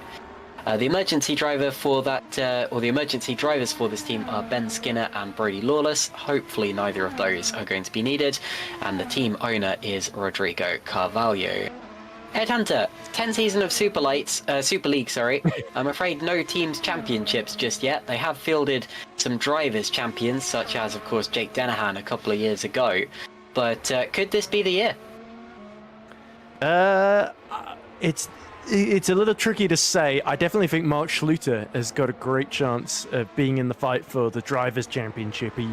He seemed a little frustrated that sort of they had a difficult start to last season and that things didn't quite come together for him in those opening few races up until about sort of Shanghai, China onwards. Then suddenly Mark Schluter came alive, had some great wins at Imola, that brilliant, and Austria both stand out as great fights with Jan Grankvist. And of course, Baku here last year is the scene of a little bit of a contretemps, wasn't it? With I believe it was Owen McGorgy, if memory serves. No, was it McGorgy that won after he came together with Yaltayan? That was it. That's what happened. So yeah, Schluter had some really strong performance, even with the win at Interlagos at the very end of the season. I thought that was a really canny drive where he didn't have a great start to the race, overtook Yaltayan in the wet, and then was able to pit for the full wet tyres before Tom Stevens did and stole the win basically under from THR's nose. So even though he was basically on his own up front for most of his last season with Edge, I thought he was a real force. Pascal Pollens, on the other hand, had that brilliant win near the start of his career at Hermanos Rodriguez. But other than that, it's been a little bit up and down. Lots of retirements, a couple of missed races as well. Last season, his results were 6th in Canada and 8th in Austria. But other than that, a lot of non-scores either side of those. So yeah, Pascal could do with a little bit more consistency, a little bit staying out of trouble essentially. I mean, not all the accidents in the last season were of his own making, admittedly, but yeah, I think this could be a good reset for him after like 3 seasons at HRT. It's a big move to go to AG Sports for him, so it really shows the faith they're putting in him. All German lineup, I expect Schluter and Pollens to get on pretty well. So yeah, I think it could be a big year for Pollens, but I think I'm a little on the fence. I think there's a couple of slightly better lineups, slightly more proven lineups at the very least. But yeah, Pollens could surprise me, and I think Schluter definitely going to be in the mix for that Drivers' Championship. In fact, in the predictions for who's going to be Drivers' Champion, I put Schluter at the top. So that might be a slightly controversial choice, given that Grankvist and Stevens are still around among some other big names too. So we'll have to see, I guess. Well, that's quite bold, but we'll have to wait and see, and I wouldn't put it past him. I absolutely would not. The next team to talk about is TOP Esports. Ooh, and I tell you what, we can actually speak to Carlos himself in a minute, but let me just introduce the team very, very quickly. TOP Esports were 3rd in their first season of GPVWC competition and won their very first race, the Australian Grand Prix, with, of course, team manager Owen McGorgy. Owen this year is not going to be competing, at least not as a full-time driver. He is down as a reserve, but of course will be managing that team. But they do have their other Grand Prix winner from last year, Carlos Martin, who joins us in the broadcast room. So Carlos, welcome back. Yo, thank you, Kaylin. So Carlos, you got that fantastically emotional victory at the Canadian Grand Prix last year. Can you replicate it? No, There is no chance. I think no, Really? no, yeah, I really think so. Because first of all, the team has grown since last year.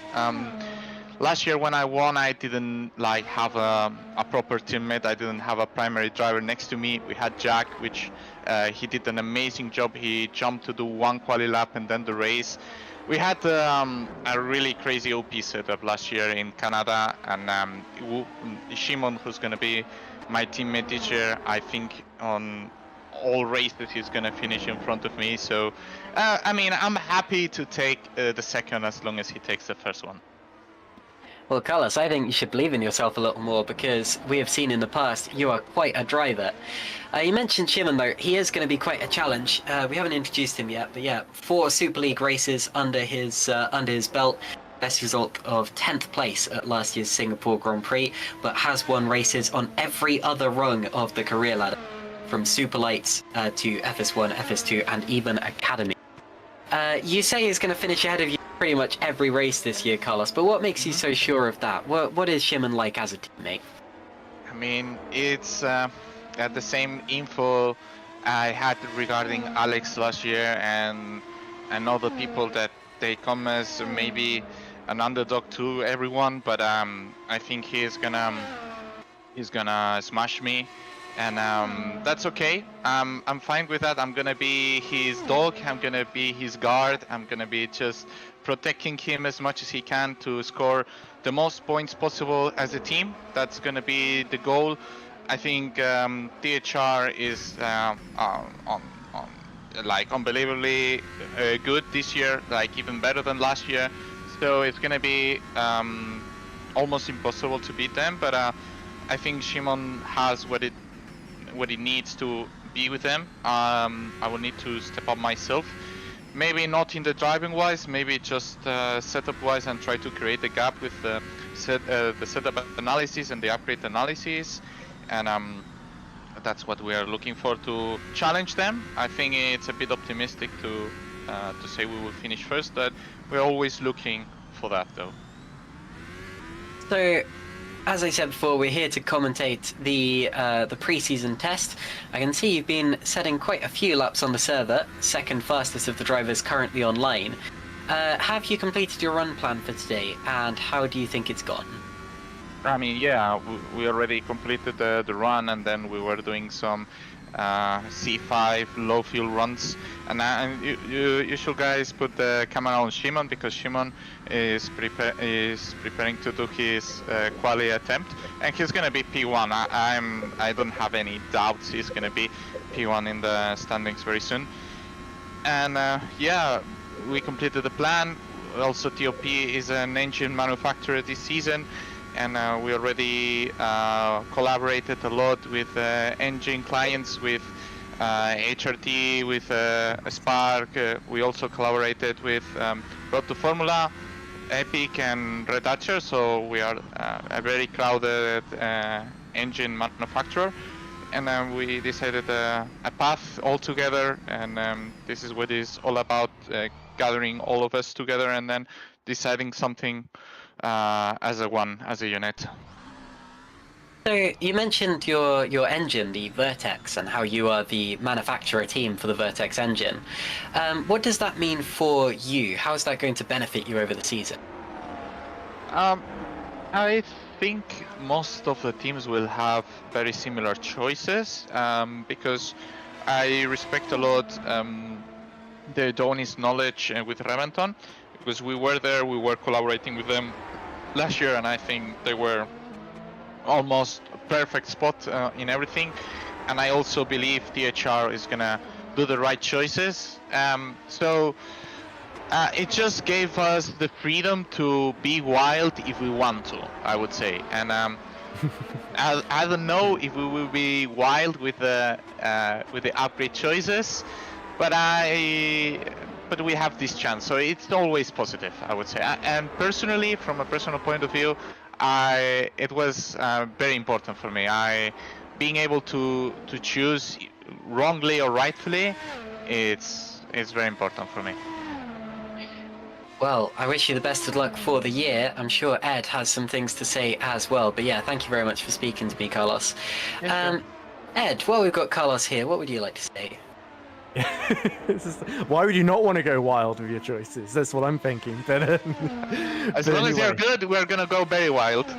Yes, exactly. Yeah. So I agree completely with what you were saying earlier, Carlos, about Simon, because I was commentating on FS1 last season, and Simon joined the middle of the season, won 10 races in total. So even though he missed a fair chunk of the season, he still finished fourth in the championship, and he got more wins than the season before, where he did pretty much all the races and finished second to Jack Mayer. So it's he's certainly got a lot of potential at the bit, and it's like you as well. You went straight from FS1 to Super League last season. And it looks like Simon is doing the same this season. So, is there anything you learnt last season that you give to help Simon with that transition, or is it a case of look, he's going to be doing his own thing, and I got to worry about myself? Yeah, I would say maybe it's like a more common thing on any racing league. Just never be too high, never be too low. I think the grid is extremely competitive in the high pack and in the mid pack. So there will be some races you will be further up, and some races that suddenly you cannot explain why you are P15, let's say, and this will happen. But to Shimon, I would say patience for this year. We have a very different focus compared to last year. Last year we prepped a lot Australia, and Owen said it on stream, I did so much prep. I did 54 setups for Australia last year. It was a crazy amount. This year we started Australia 2 days ago, and it's a very different approach. We are trying to look more the long game and the preparation for the season. So yeah, I would tell him just be patient. Your moment will come, and yeah, never too high, never too low. Yeah, very, very good idea there. 54, isn't that your car number, Carlos? Yeah, but that's a coincidence. No, but actually that's a coincidence. I was counting them after the season finished, and I was like, I cannot say this word on stream, but wow, wow. Yeah, certainly. You see, he's P1 already in the. Oh, there we go. Yeah, he as you were saying that, he was doing purple sectors, and he just fell short of Tyne's time. And I thought, oh well, that's made Carlos look a little silly there. And then he's immediately put that right by going almost 2/10 quicker at the top of the table. He yes. has, and Simon knows he's on stream. Yeah, he knows, and he has more fuel. He's not on a quali field right now, so he's just chilling. He's just chilling. Certainly having some fun out there, that's for sure. Yeah. And in terms of your season, Carlos, obviously last season you were 6th in the standings in the end. There was the 2 podiums, of course, 2nd in Japan, the win in Canada, a couple of other podiums that sort of went away from you. Yeah, a couple of errors, some not of your own making, and some that were, I think it's fair to say. So, do you think you can learn from that and do better this season, or is it just a case of, well, I'm just going to keep doing what I'm doing? Because for the most part, you seem to be finding something where others weren't.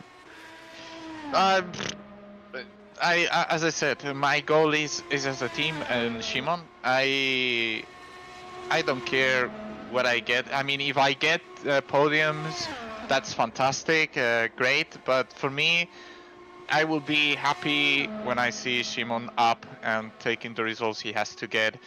And it's also important to mention, and maybe some other teams are not really willing to speak about publicly, but we are a bit different, and we work off track with, well, off track, I mean out of the races, like we work on a server with other teams. And one of these teams is, for example, Road to Formula, which we have been known to be friends for quite some long time. So basically, Alex Lehu will also have a very similar material. So it's gonna be, for me, in a rough spot, because many good drivers will have similar material to what I am at disposal, and it is completely fine. At the end, it's an association to test together and to get more pace in ourselves and to have more fun, because at the end This is about having fun. This is our hobby, which we enjoy so much, and yeah, that's what it is about: friends and having fun. Oh, you, Sandeep, Alex, friends, come off it. I think if you're fighting Alex for the race win, it might be a different story. But I'm sure No, after it's the racing fine. ends, I it'll will be be happy for my French hobbit. No worries. There we go. Well, I'm out of questions then, so I think we'll let you go, Carlos. But it's lovely to talk to you as always. Bit of a role reversal from the FS2 pre-season testing where you interviewed me. Yeah. So. Yeah, absolutely. And thank you, both of you, and the cameraman for all the effort Name is of Remco. being here. Remco, yeah, Remco, my guy, to be here and just. This is a big effort from everyone. I am one of the most loudest speakers in the GPVWC community, but it's because we want to make it better and enjoy all of us. So thank you, all of you, and the administration for putting all the effort together to make the season possible. Thank you, Carlos. Great to hear from you. Take care. You too. So that was Carlos Martin. Also, thank you, Carlos, for covering the postseason test. I remember that. But yeah, very good. Okay, so after TOP Esports, we can, of course, move on to Super Venturi. This is another team where we actually have members of the team to interview. We have Jan Grankvist and Jukka-Pekka Lalu. We will bring those into the broadcast booth in due time. But yes, as for Super Venturi, they were third and second in their 2 seasons of GPWC Super League that they've done so far. They fielded last year's champion Jan Grankvist, who of course also runs the team. And this is the 3rd year with the same lineup, so they are very consistent and very committed to GPWC. Let's bring in Jan Grankvist. Hello, thank you for waiting for so long. Well, hello there, how are you Caitlin. doing? No worries. I'm doing fine. On this great pre-season test day. How about Fantastic. yourself? Yes, yeah, doing okay, thanks. Enjoying the action. But yeah, Jan, so I rewatched the pre-season test, the post-season test from last year, and I remember you saying that you did not expect to be racing this year. Was that a red herring, or have you changed your mind? I'm not going to promise anything, since I myself am the most unsure whether I'm going to keep the kind of motivation. I tried to at least, keep things level, and the people around me who also are really nice to work with in GPV, and keeping the whole thing like a nice tightly bound community, and something that we can all enjoy. I've tried to at least be there for them, and complete this season as well as I possibly can. That's my objective. I don't know how else to put it. The concerns that I've had for not finishing a season in GPV is just time concerns. I mean, at the end of the day, it's more like a hobby, not to be taken as a joke, but it really is a hobby for us in a sense. And if we don't have enough time to expend in our lives to and I'm really losing my train of thought with this going, but It's okay, you're the world champion, you're allowed to let your mind wander. yeah. So what was I saying again? You're talking about how your time was limited and you can't do everything at the same time. Oh right, yeah. So time is limited, and it's more like a hobby for us. So it's you need to balance these two things together and figure out what's the right direction. Yeah, thank you. Sorry about that. I was messaging someone. But yes, as a neutral, Jan, I fully respect whatever decision you end up making, and I fully understand if you are forced to miss races, for example. as a completely biased fan of GPWC, I would beg you to stay because we have lost way too many champions recently to time constraints and to certain other Factor 2 Sim Racing Championship. But yes, Jan, Hey. I really hope that you can complete the full season, and I would love to see you at the top of your game. But of course, no pressure if it is taking up too much of your time. I will say, you're also, of course, the team owner of Super Venturi, so you kind of oversee things like the development of the car, and obviously your other driver, Jukka-Pekka Lalu. What are the kind of goals and objectives for the team for this year, and how do you think this year could end up going? Objectives for this year, we're not gonna stress ourselves too much on that, but it's something. I mean, it wouldn't be a competition if we weren't competitive, so obviously we would like to strive for better results, but you already know we are, from last season and the previous season, from that, we've already been quite far up the table, so is it too much to ask to to maybe make us the Constructors Champions? Probably. But we'll still be striving to get as many good results as we possibly can with Laulu, and we'll try to have a good time with that. Well, you've had a third and a second in your team's championship results, so I guess the logical progression would be to win it, right? Well, when you put it like that, then yeah, who knows? Fair enough. We're going to bring in JP Lalu in a minute to talk to him, but just as a team boss and a friend, what's the dynamic like between you two, and how do you work towards each individual Grand Prix? So generally, it's not just us two. It's a bit of a larger group, in the background, sharing information and progressing. Much more, it's a team sport at this point for us. I myself had to realize that despite being a team owner and all, I can't do all of this stuff alone. So I've had to gather a bit of a group around me so we can help each other, and I have to bring the Reventon group into this and say big thanks to them for being good friends to us, and also helping us when it's been appropriate. So I have to extend my thanks to the likes of Menno, Robin, and those who've been working with us previous seasons, and Lalu obviously has always been there with me, and our dynamic's been pretty simple. Lalu is there to score consistent points for us, and I think he's been doing really great. He's even scored a podium within our team in 2023, so I couldn't really ask for too much more. And like I said, we take this more as a fun thing together, so try not to get too stressed out. Last season I might have gotten a bit too competitive by the end and gotten a bit too frustrated, so I've had some time to reflect on that for sure. Getting a bit too competitive is an interesting way of describing winning the championship. But anyway, I'm going to hand over to my co-commentator, Ed. Ed, do you have anything to ask our reigning champion? Indeed I do. Thank you, Caitlin. Neutral party my foot, I think. Yeah.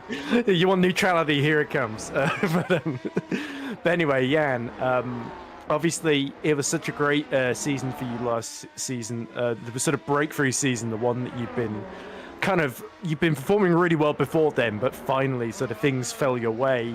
5 wins and several other podiums as well. Obviously, of course, your target has got to be to repeat that and, if possible, win the team's championship as well. With all the other stuff going on as well at the same time, obviously, we know you compete in a certain other championship as well, historically, that somebody here is the president of.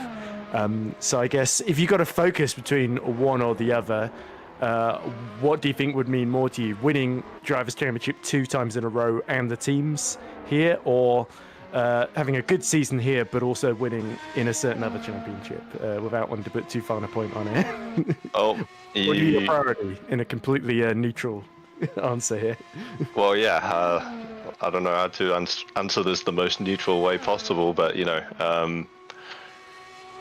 historically, I haven't done too well in this this not to be mentioned championship. Perhaps, maybe. I don't know what the relationship here is between our two leagues, but it would be nice to do great there.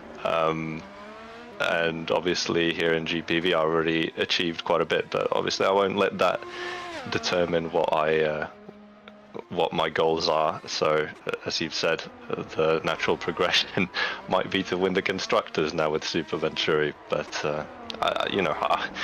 I can't be too egotistical with that. I'm not going to expect myself to, even necessarily repeat the championship, especially with maybe some time concerns nearing, especially past the midway season. We'll have to see what happens at that point. That's, the crucial point for me in knowing what will happen in the future. For now, I've decided to just generally take it easy. I know that for the first few months I can race as I've always done, like last season, and we'll go from there.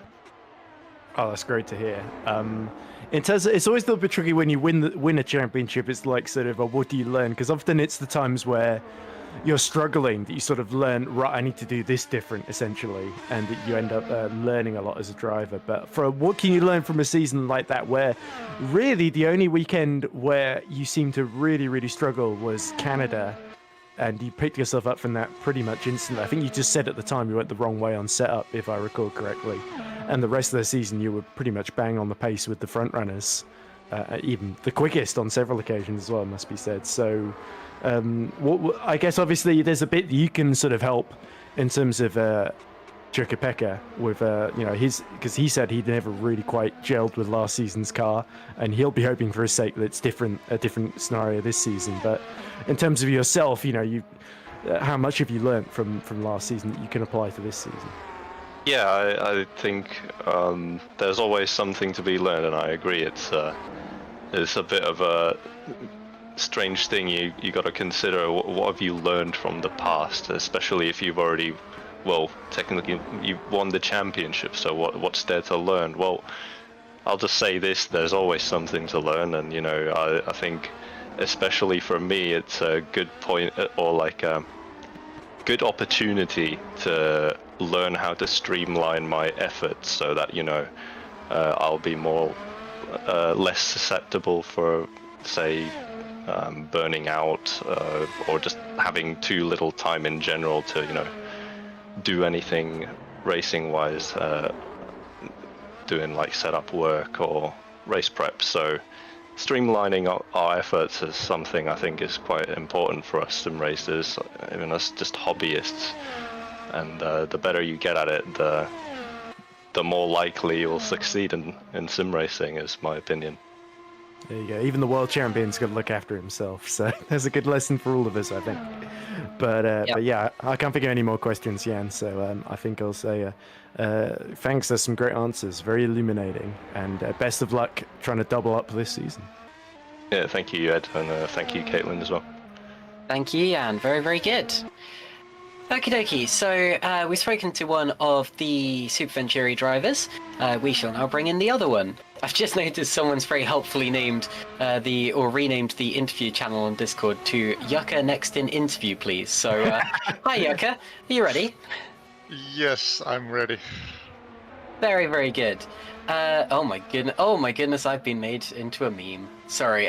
To those of you who don't know what's currently going on in Discord, it has very quickly spiraled out of control, and I am now a copy paster, apparently. Very good. Yucca-Pekka, sorry, getting it back on track. This is your third straight series with Super Venturi. You're very, very committed to the team, I can tell, having pretty much never missed a race. It's fantastic to see. This is very, very important for the league. What are you looking forward to most about this season with Super Venturi? To have fun. That's why we are doing this, right? Of course. I mean, Jan was saying it was like a hobby. You do it because you enjoy it. Yeah, could you expand a little bit more on that? What makes it so good? Just enjoyment of racing. That's why we are here. We all enjoy racing, and we want to do racing. And like at the end of the day, obviously you want to do as well as you can, but like the sad fact is that only one can win. So like not all can be as great as some others. So just the racing alone is also the enjoying part most of the time. So, in terms of your GPVWC experience, you've of course done 51 races now, so you're pretty experienced. Only one podium so far. I don't want to bring that up again, but you know, second place 2023 British Grand Prix. Do you think you can add to that tally this year? That's a very good question. I would hope to double that at least, but you know, I guess only we will find out during the season. Is it more of a help or a hindrance to have a champion as a teammate?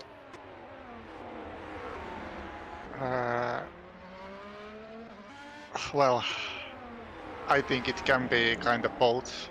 It's mostly positive, but also it can be in a negative as well, especially if you are a very competitive person.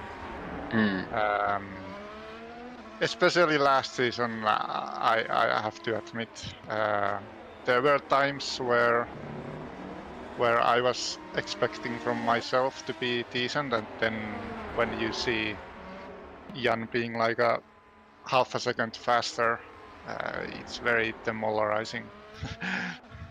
Yeah, no, that really does make sense. And I was saying last season I felt bad for you because you were very good. You were a very consistent driver, but just didn't quite have the pace for a podium. With any other teammate than Jan Grangfist, I would honestly think it would probably be more stressful to kind of, you know, more of a task to kind of live up to him. But Jan has just spent, you know, a good 10 minutes explaining to us how the best way to get performance from sim racing is to not take it too seriously, not to stress yourself out. So to be honest, I think if anyone gets it, it's Jan, and I hope that he kind of has that influence on you as well. But yeah, it's good to see that you have that kind of relationship as teammates. Ed, do you have anything else to say for Jukka-Pekka? Yeah, hi Jukka-Pekka. It's good to hear from you again.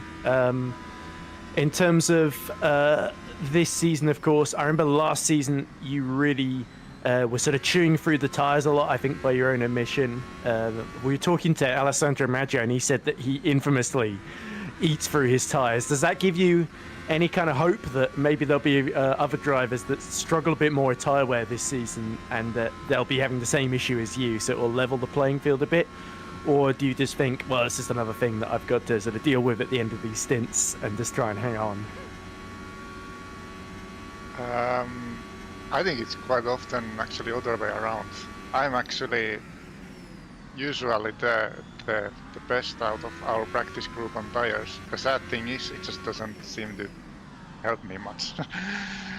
So I'm definitely hoping the tires this year are in a way where actually saving them the extra couple percentages that you have on the wear at the end of the stints will actually mean something. But like I haven't done enough testing with the current tires, so I can't exactly say at the moment. So I guess we will find out when we start to do our first practice races and proper long runs for the Melbourne. Yep, that's certainly going to be crunch time, isn't it? Not just for yourself, but for the tyres as well. In terms of Obviously, you got agonizingly close to sort of helping seal that constructors title last season. Brought it down to that final round, of course.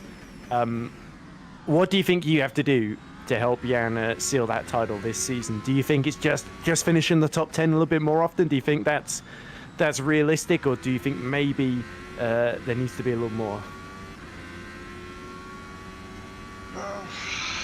I mean, replace the driver. Oh, that's a bit harsh. I wasn't going to go that far. Come on, JP.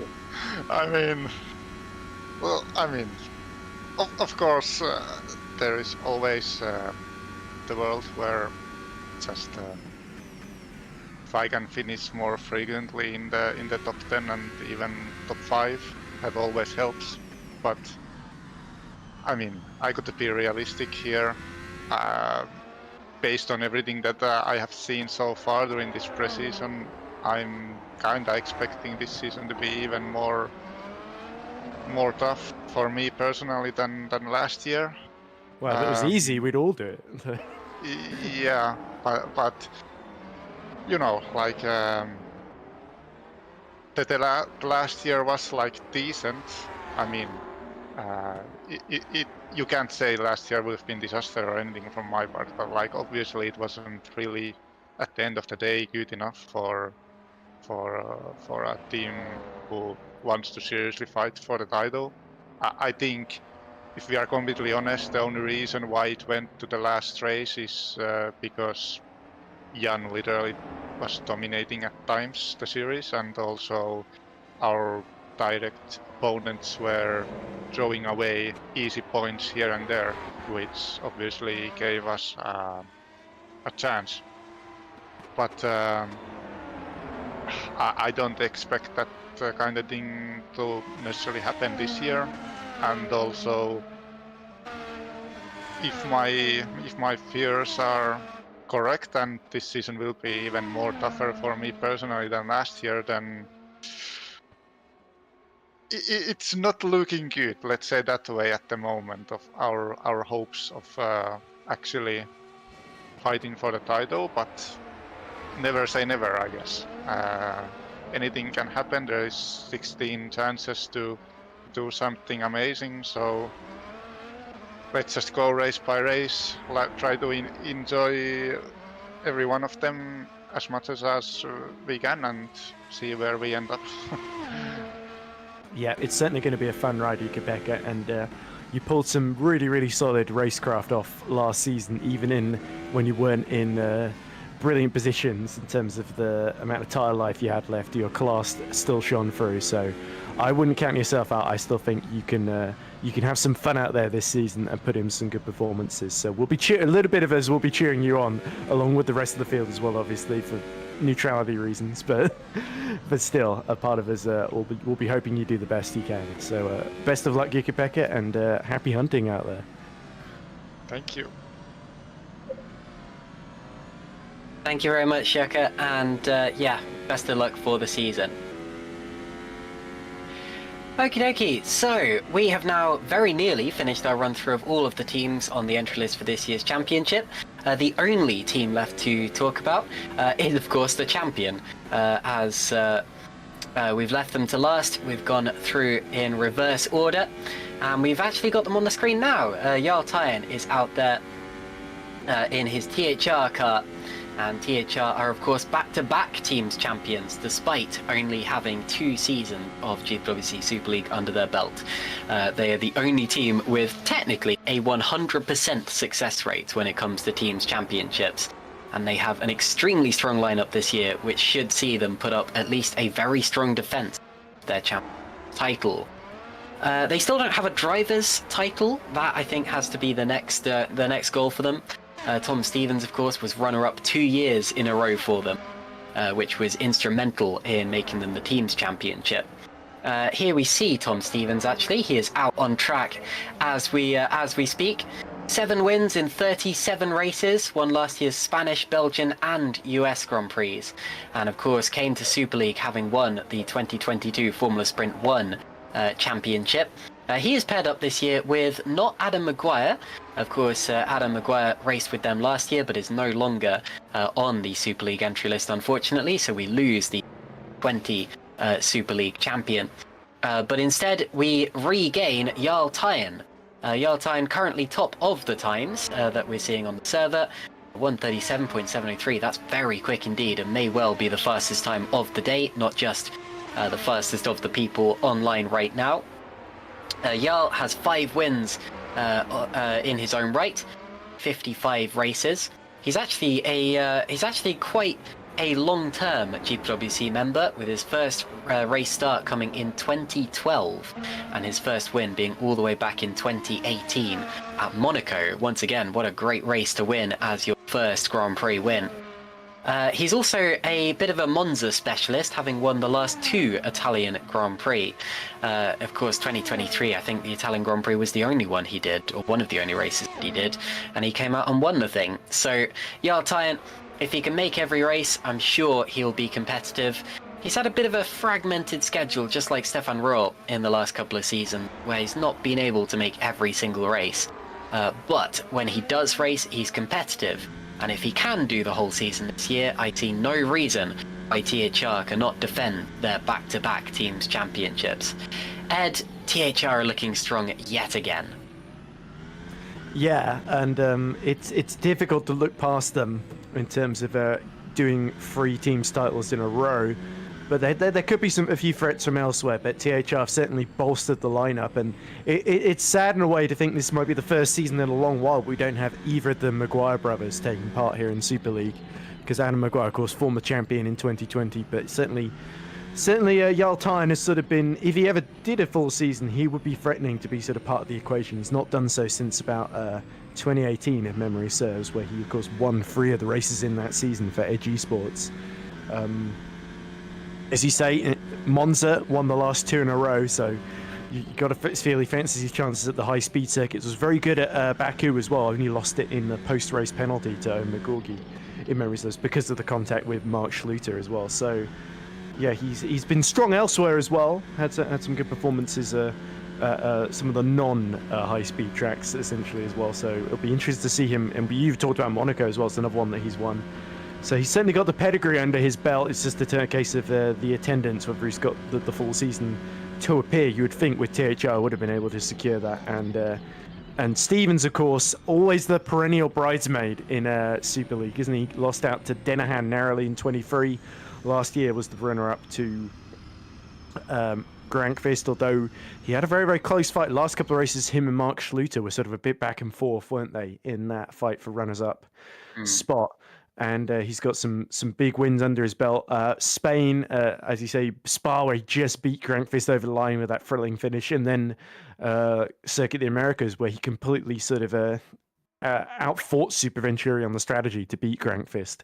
So, yeah, he's one of those drivers that always gets he might not have a great start to the race or qualify necessarily up the very, very front sometimes, but he always finds a way to sort of think his way to the front, essentially. He's a very intelligent, very crafty driver, Tom Stevens. Doesn't use all of his powder in one go in terms of his tyres. He always saves a bit for later as Jarl Tyen really letting the rear hang out on the exit of the castle section there. So Jarl Tyen is going to be the spectacular one, the one that's setting pole positions, full wheel drifting, having all sorts of mayhem and fun out there. And Tom Stevens is going to be the Alain Prost one, the quieter one. Not necessarily the most spectacular, but always gets the job done, moves forward in the races. So they could be quite evenly matched actually across the whole season. I think it could be neck and neck between Tyen and Stevens in terms of those two fighting for the overall championship with the likes of Grankvist and Schluter, if it is indeed a rerun of last season. But yeah, there's a couple of unknown factors from the other teams that could spoil the party. But yeah, I think I agree. It's a very, very strong lineup, and yeah, Tyen and Stevens, it's the natural choice. I think it's difficult to see them losing the teams, but the drivers could be very, very close. Yeah, I very much agree with that. The last thing we have to say about THR is I found this quite funny from Toby Davis. He said they were doing 12-lap runs on the track, just waiting to appear on the broadcast, and he was blaming me for keeping them out there for so long. But yeah, we finally got them online, and I hope they're happy now. Also, I heard earlier, THR apparently no longer stands for anything. It used to stand for the name of a team that Toby used to race for in the real world of racing. I think in the Volkswagen Cup, and now he is no longer affiliated with them. So I guess we've got to decide what THR actually stands for. He The suggested, humans racing. That sounds generic enough. He suggested Toby's Heroic Racers. I think that sounds good. But if anyone else has any My ideas, one's please put it. The Human Racers. I mean, it's accurate. It's accurate. It sums it up. So we've got through all of the teams. There's only one driver on the server right now. It looks like everyone else has finished their run plan. So we may end up finishing a little bit soon. But before we do that, I'm going to bring in a few more people to the interview room. There's been a few people waiting a very long time. Not least of those is Alex Laho. Alex, hello, how are you? Hey, you dragged me at the absolute perfect time. I was literally ranting about something in the VC. Well, that shut you I was up. talking about how I'm gonna get dragged in the VC like any time, and I was yapping about something else, and boom! Talking about how I would be like heading to work by the time I get interviewed. Yes, that's your fault for treating the interview room like a social club. I am very much joking there. It's absolutely okay. Ooh. So, Alex, you are racing for a brand new team today, Road to Formula.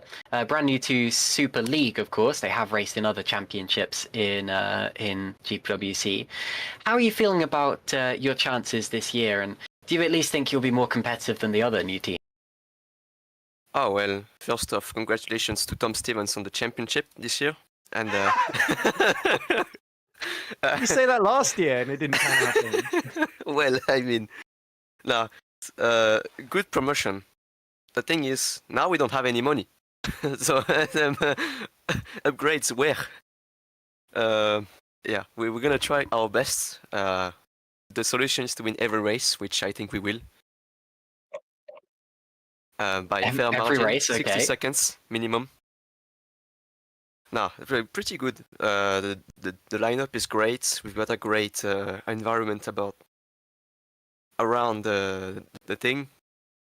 It's looking good for Australia and the rounds forward. Trying to understand the car and a bit more. And I don't see any issues going forwards. And I don't have more things to say. Fair enough, fair enough. Well, I look forward to seeing you winning every single race. Great. So, Alex, you've done 9 races in Super League so far. You finished 4th place at last year's Saudi Arabian Grand Prix. Where do you think your best chance of a podium is actually going to come? Jeddah. Is it going to come Jeddah. Jeddah? Okay, fair enough. Absolutely. Does that track My just best suit track. you really well or something? Yeah, my best track all around. That's an interesting one. 'Cause it's quite a new track, so you must have found that out quite recently. Yeah. I mean, FS1 2023, I won race 1, almost race 2, but I spun like an idiot. Last year I won. This year I'm gonna win. I think. Maybe. Okay. I mean, Next question then. Jeddah or the Race of Champions track? Jeddah. I was looking forward to a Race of Champions Grand Prix. I don't think we're ever going to get that now. I mean, I'm not quite sure the Super League car would fit, to be fair. You could manage. Just breathe Just have to out. drive better. Yeah, Yeah, just drive better, I guess. it's a skill You're driving a issue. stretch, it's like driving a stretch limo around a car park. The next question is going to be Super Race Championship or Race of Champions Trophy? Nah, I'm only joking, don't worry. The next question's actually going to be, Alex, what on earth is going on in the interview room? I've been watching it the whole time. Oh my goodness, it seems like carnage in there. It is carnage, do not worry, we're just having fun. Completely having fun. Fair enough. It's like playing a Pokemon MMO. Never mind. Yeah, he is. He's playing Pokemon, and Dom is practicing try-harding for FS2, and then Michael Falkenham actually saw the pace, because he joined the VC. And, Loic's just posted a poll actually, which I think could be used as a question for you. Oh yeah. Where is Where am I gonna finish? Alex? Yes, where is Alex going to finish in the standings this year? The 32nd. options are first, second to fifth, 10th to 15th, 15th to 25th, or lower. 4 people have voted for lower, and then there's 1 vote each for second to fifth, 10th to 15th, and 15th to 25th. So I voted lower. democratically speaking, you've now got to finish at least 26th or lower. All right. I voted lower as well. You voted lower. Oh my goodness. Yes. Nah, Perfect. come on. You gotta believe in yourself a bit more. How do you actually think you're gonna do? I mean, top 5 would be absolutely great this season. Looking at the grid, you have Yalte and 10k I rating. You got Tom Stevens, classic Tom, good pace, good guy. You've got Jan, half season Grankvist. Then you've got Loic, who I took 5 rounds to catch up in the standings in FS1 after Bahrain. You have Mark Schluter, Mark quote unquote P2 Schluter. He's gonna know. He's in the VC with us as well, so he understands. Fair enough. I would guess, realistically, P6, P7, if I put in the work. Okay. Maybe I'm being harsh. No, I think that's doable. Not sure quite how you're going to do that and win every race, but I guess you'll find a way. Yeah, that's gonna be an issue. I'm gonna get penalties after penalty. That's why I'm gonna lose the race win. I see. Okay, you've salvaged that. I'm going to hand over to Ed because I've got nothing else to say except for meme questions. Ed, please take over.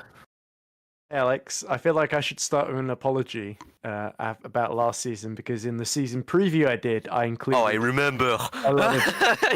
because the main time you're on screen in 2023 was in your less celebrated moments, to put it that way. So I should have tried harder to find less interesting shots where not much was going on, but you were running near the front. So I should have put a few more of those in. There'll be much more footage to work with this season from last season. So. I remember like what you said, like you were talking about Sandy. I didn't say anything. The Frenchman could not be less of a contrast. The French driver is fast and fragile. Sandy, yes. Well, I didn't say it was Ross. It was funny. Yeah. It was funny. I'm throwing Ross under the bus. Even though Alex is absolutely right. I wrote the script and then forced Ross to read it at gunpoint. So yeah. Alex isn't that bad. Just read the line. And the script was like completely destroying me. Trash talking. Yeah, he actually tried to edit it a bit and save it, and I wouldn't let him. But anyway. Man, you wanted to kill me. Well, I wouldn't go that far. I mean, there wasn't anything outright murderous in there. I hope it's gonna be more harsh actually the this same, season. Oh, like he didn't win enough. He missed the last 2 races. He didn't win in Silverstone. Boo! Get out of here. Yeah, he could easily have avoided Maggio.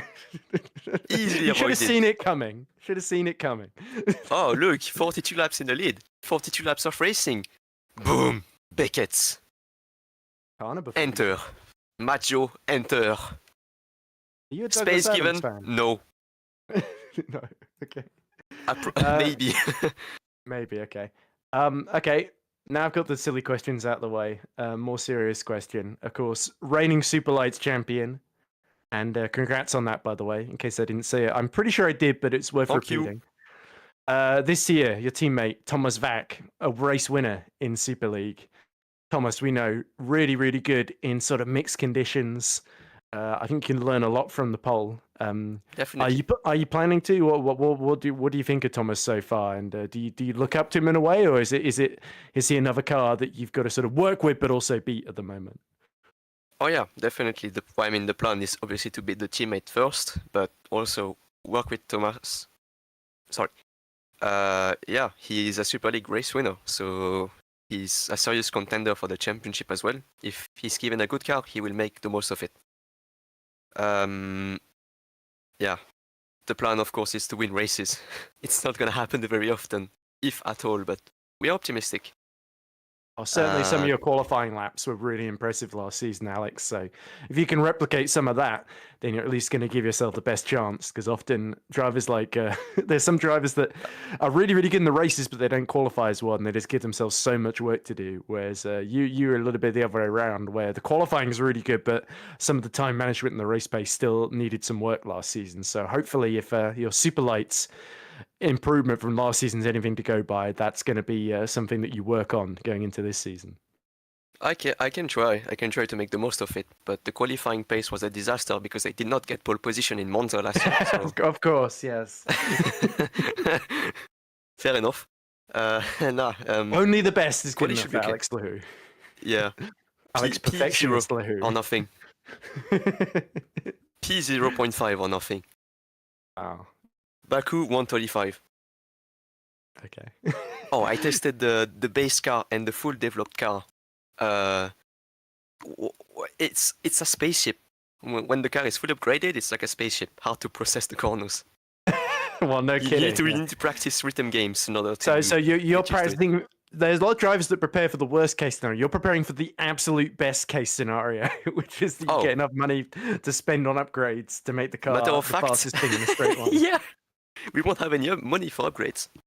Okay. Yeah. Is this the part where you ask me to give you money? Sure. I mean, Okay. if the Porsche racing team can give us money, I'm all for it. Well, unfortunately, I've got to spend all of my money on another championship, so... Oh, that's unlucky. Here's my PayPal. Okay, that's okay.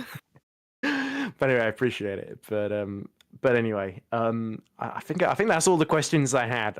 Alex, when you came up with a nickname for everyone else, I've not come up with a nickname for you other than Alex Perfectionist Lahoo. So I guess we'll go with that.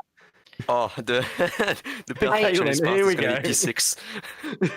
I don't want to like stir anything, but what was it that Carlos called you earlier? The French Hobbit or something? That was it. Yes. I'm sure it's because no. he looks down on you and not because of your physical height. Don't worry. Yeah, I think you've got to go beat him up now. Yeah, well, Sorry, this is you got to steal Carlos's wedding ring and throw it into a volcano. And sell it for money. A true hobbit. Business is business. Yeah. Anyway, Alex, thank you very much for dropping by and bringing out the worst in us, this pre-season unprofessionalism. We bring out the best in fair him, enough. so it's a sort of symbiotic relationship. Just wanted to say that, Loic, you're gonna finish behind me in the standings, little bro. Oh. Well, I see you in the YouTube chat. well, we'll see about that.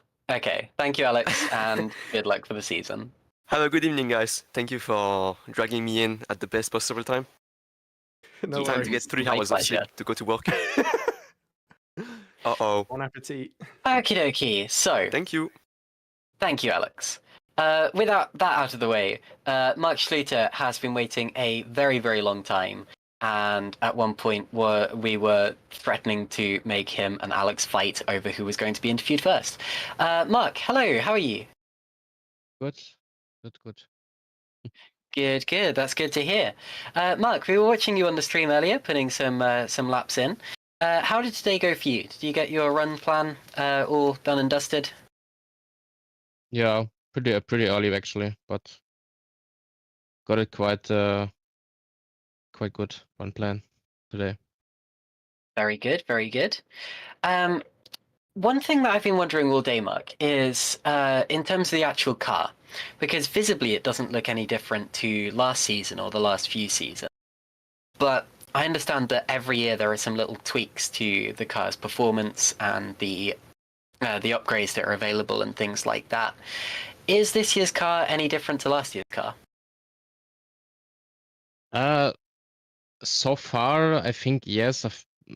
I think that the front end in slow corners isn't as lazy as last year. At least that's what I'm feeling, and the rear is a bit more manageable when going on throttle in attraction zones. But overall, the cars feels very, very similar to last year's, with just minor improvements.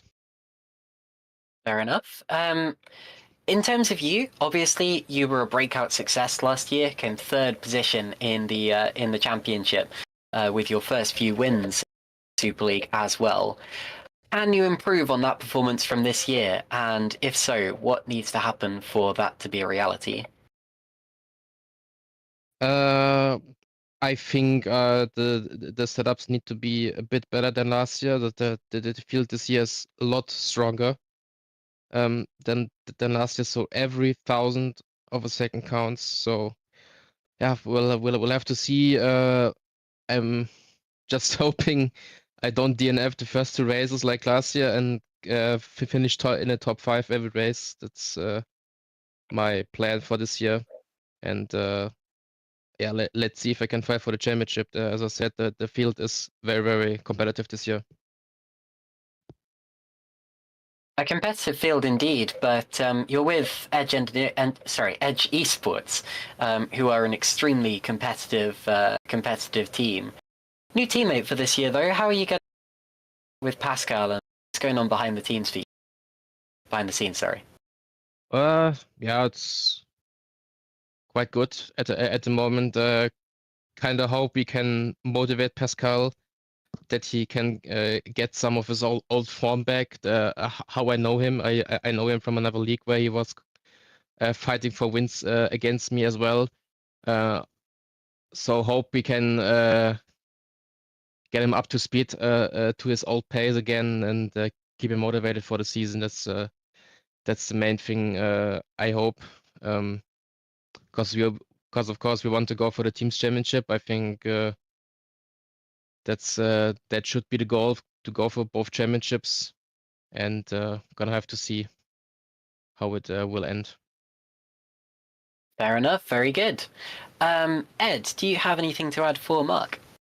I certainly do, Caitlin. Hi, Mark. It's great to have you here and to talk with you again. You'll be very pleased to know, Mark, that in Menno's, he does this sort of Eurovision style, pick your top 10 for the season from the whole grid. And I decided to put you top of the pile to sort of predict you being the world champion at the end of the season. Whether that actually happens or not is sort of out of my control completely. But certainly, I thought I'd let you know that just as a sort of a positive. Oh yeah, Ed, you didn't vote for me. I saw it. Oh yeah, well, Why I am I didn't still see here? you. I didn't. Yeah, why are you still here? Your interview's over. I didn't see your Sorry. name on the board, so that's why I didn't go for you, Alex. But, I go now. I apologize. Good evening, guys. For that interruption. But anyway, there's a question. I was coming to a question. I didn't get the chance because I got rudely interrupted there by another driver.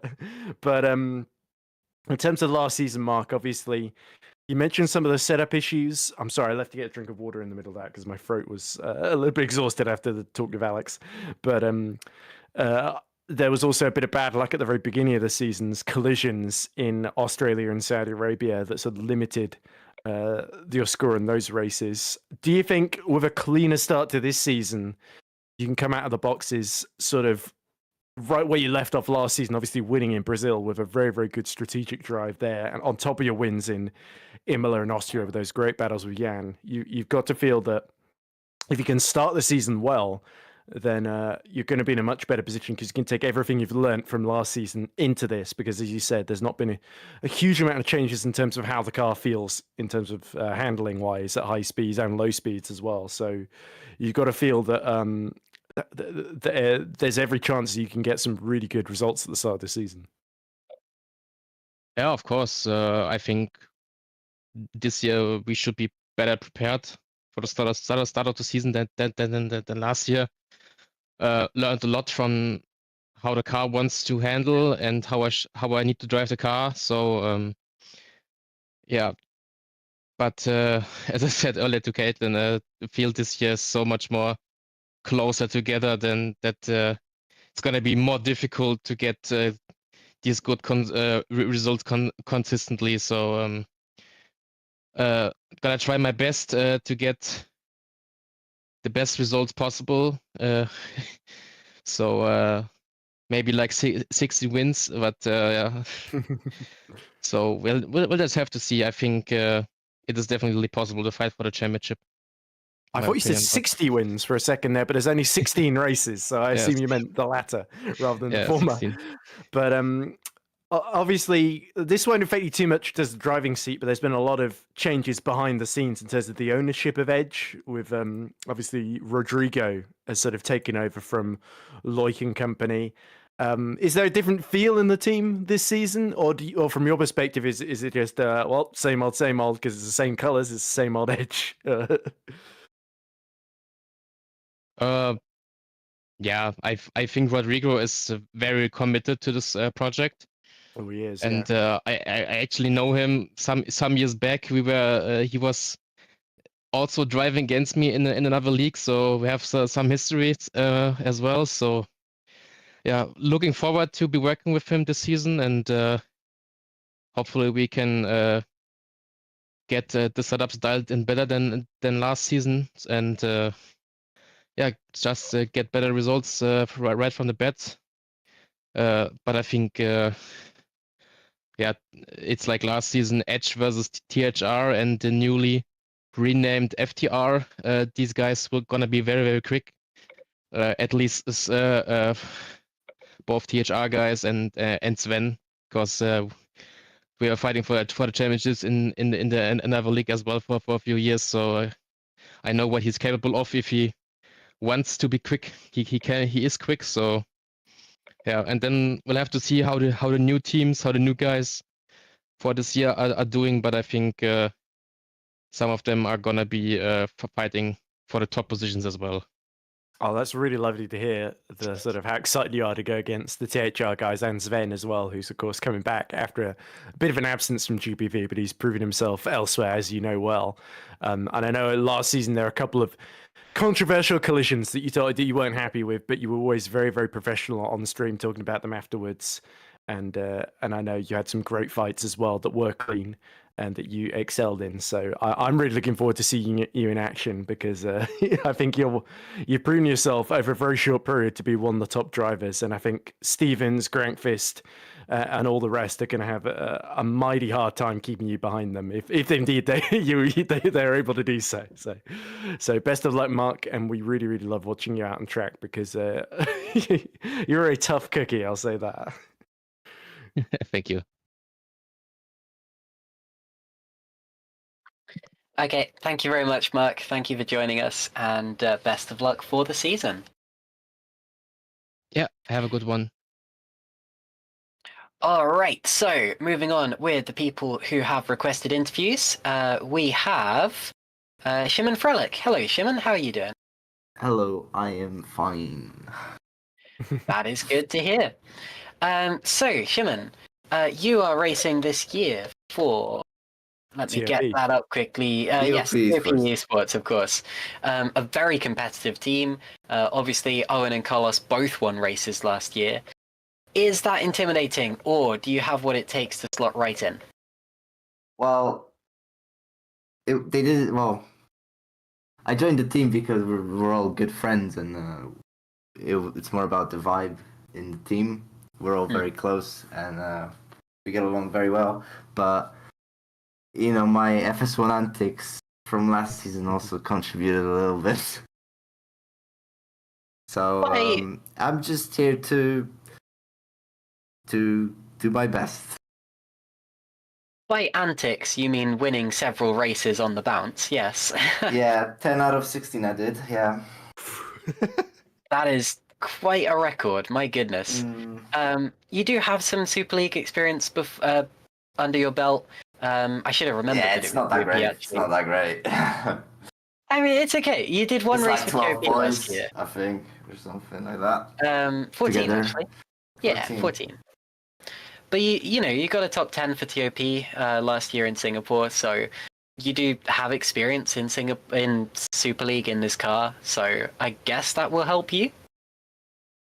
That was a bad race. I wasn't prepared for that race that well. I hope I can put in more effort throughout the whole season, so that we have a good chance at the team's championship and maybe even driver's championship with me or Carlos, if we can try. But Carlos makes it very clear that I'm supposed to be the number one driver. I don't know. why he's putting himself so down. Because he always does that, I guess. Yeah, he's he does that. Like he always wants his teammates to have the spotlight instead of him. Yeah, he likes That's, having low expectations, doesn't he? Yeah, but he's also a very big team player in that sense as well. He always does what's best for the team.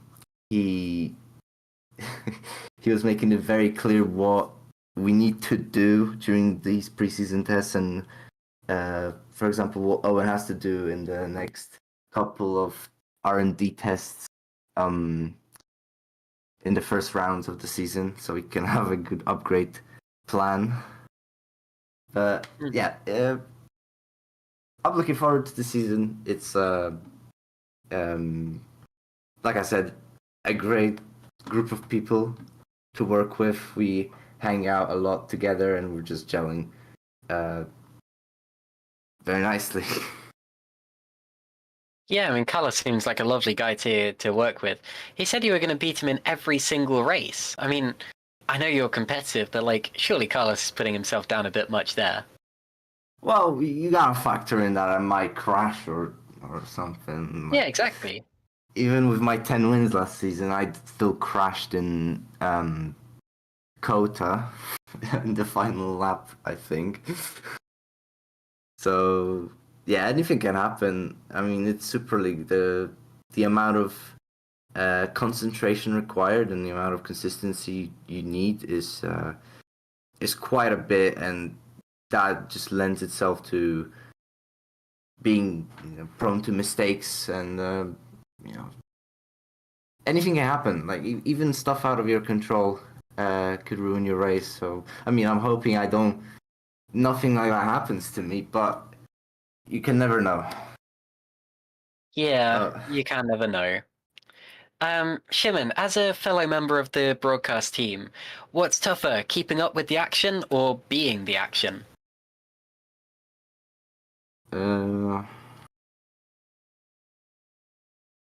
Well, being the action is more physical. Sometimes wrestling these cars is quite a workout. However, the keeping up with the action part is quite mentally straining, I would say, because you need to keep your eyes everywhere around the field, looking for what's happening. Sometimes on the completely other side of the circuit to show something. Sometimes you need to have stuff planned out, for the future and then for the next 30 seconds what you're gonna do on the broadcast. So it's two different kinds of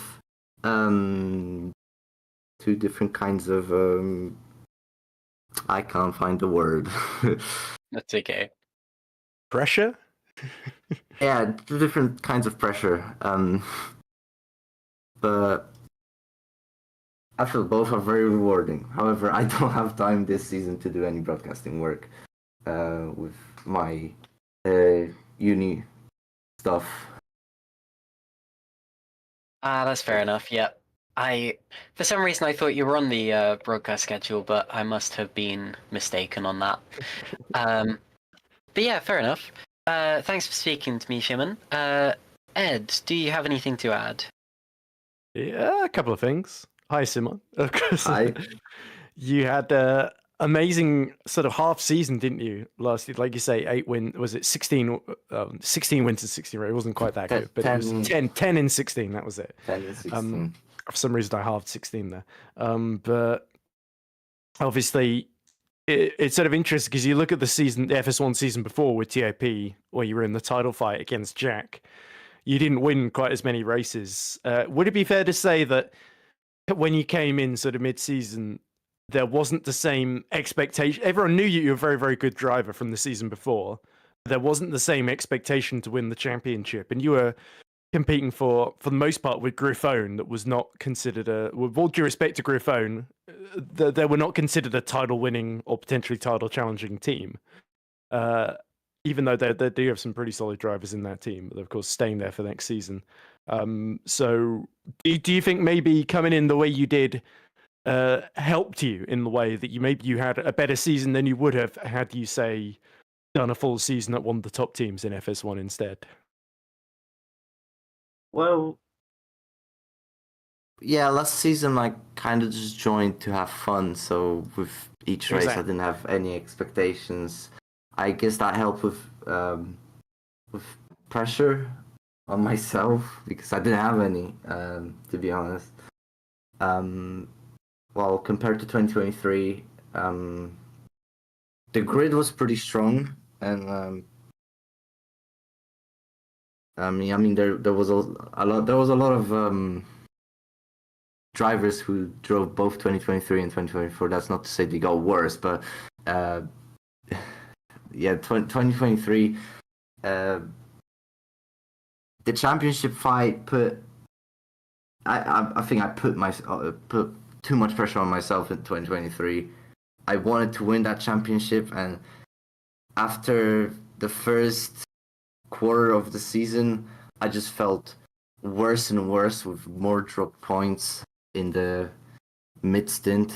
I kind of felt like I kind of threw the championship away with what I've done, but yeah, in 2024 I didn't put this kind of pressure on myself, and I guess that has shown itself in the results I was able to achieve. Yeah, you're really in the zone for quite a lot of 2024, and it looks very easy from the outside, but I'm sure from the inside, it's a very, very different story inside the cockpit. And in terms of this season, Simon, obviously you got Carlos as a teammate at TOP, but as Carlos mentioned to us earlier, there is the very, very close relationship with Road to Formula and Alex Lahou, Thomas Vack. Obviously, Thomas, your fellow countryman, and then Alex, who you know very, very well from competing against him previously. Are you excited about sort of those guys being on a similar level, getting similar setups to you guys? Do you think there's going to be more battles with Alex and Thomas this season as well as Carlos? Yeah, I think this is a good group of people to be working with. I mean, I hope I'm quicker than all of them, but yeah, they're all very good drivers, and I think we all have a good chance of performing well this season, and I wouldn't mind having a battle or two with these guys. I don't think Carlos will fight me much. Not by the sounds of things, no. It would be quite the long game if he's saying all this. Oh, Simon's going to be way faster than me. He's doing psychological battle. He wants. And then we get to the first race, and then you're stuck behind him the entire thing, so he won't let you through.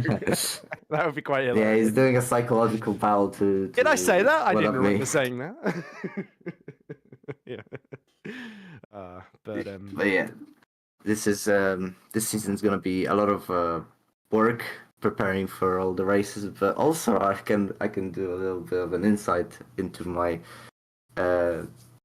uni life. It was also work in uni to get my schedule better for Super League, because previously my plan in uni was to finish at 8 p.m. on Thursdays, which is when the server opens, half an hour before quali. So I would be coming home right as qualifying would have been starting. I was fighting hard to rearrange the schedule a bit so that I can arrive early, and I can happily say now that I managed to get it done. So I'll be competing in Super League unaffected by what's happening in uni. Oh, that's great. You won't have to do the Jack Mayer method of just one lap qualifying because you've only got time to do one lap. But yeah, like I said, I've been there myself when I was trying to be a Trackmania, not sim racing, but Trackmania Grand Prix driver at the same time as I was at uni, and those were on like early in the morning. So thankfully on like Sundays. So so that wasn't quite so bad for me. But yeah, evenings on Thursdays, yeah, it's not going to be. You might have to miss out a little bit on the nightlife, but I hope we get like some night racing to make up for it. So I mean, I anyway. still have the whole rest of the week to do it. Oh, that's true, but does anyone care about that? It's all the racing that matters. Yeah. I'm just kidding. But, but anyway, thank you talking to us, Simon. Yeah, you impressed a lot of people last season, and I'm sure you're gonna have some fun out there. But no expectations. So I don't think anyone's expecting you to win the championship first time out. But Carlos is. well, Carlos only one person. I think everyone else is expecting you to have a good season where you slowly build up your confidence and get some better and better results as it progresses. I think that's more realistic. That is what I'm hoping for, because so far I haven't had that. I haven't had a good round in Super League yet. It will come. So, yeah, that's what I'm aiming for, to hit the ground running, get some consistent, solid results, and maybe something will snowball from there. But yeah, for now, taking it one race at a time. Okay, thank you very much for speaking to us, Shimon, and best of luck for this season. Thank you. All right. The potentially final interview, we're not quite sure yet, but there's a good chance, is Loic Meunier. Loic, do you hear us? Yes, hello. Sorry to Very ruin the good. pup party, like. No, it's all right. I was just about asking the others if they wanted to hop on, but I'm the last guy. Well, first and foremost, how's the poker MMO game thing I saw you were playing going? All right, great. I just fell back into my my Pokemon phase. I'm absolutely loving it. Catch them all. Yeah. Fantastic. Now, one of the reasons we brought you in, Loic, is because you said you missed talking to Ed. So I'm going to hand over to my co-commentator, Ed, and you guys can have a little chinwag, I think. Yeah. It's great. How you been, Edwin? Pretty good. Been Been so running long. this other championship with 3 letters in the name. So that's Yeah, been the famous interesting. one. The one you must not name. The one that's not GPVWC. So yeah. Yeah. Not GPVWC approved conversation. But then again, so many of these interviews really are. So anyway, like obviously you've been in around GPVWC, you've been dipping your toes in the lower tiers just to blow everyone away, and we've all been very impressed in FS2 when you've beaten my team, and FS1 of course, where you had 2 wins as well for Kings. And you've also had those podiums and super lights as well, and now you're focusing on the big time, aren't you? With your new team, which is I of would like to course- say that I've also won in the higher tiers, but if it wasn't for penalties post race, because someone reported some dumb incidents. But Okay, please continue. well. Yeah, we know nobody likes a tattletale, do they? But anyway, of course, the Spark team, of course, you know pretty well with Vincent. How are you two been getting on then, in terms of him being your teammate, of course, because he's also been trying a couple of Super League races as well, and scored a couple of points, so he should be a good foil to you this season. But with your experience in R Factor 2, like, I think a lot of people are expecting you to be a consistent point scorer in the sort of near the front of the field, roughly. Yeah, well, I would certainly hope to be there, up at the front. Vincent's been a great guy. We get along rather well. I knew him already since FS2, 3 years or 4 years back, when he gave me a shot in his FS2 car back then at Spa.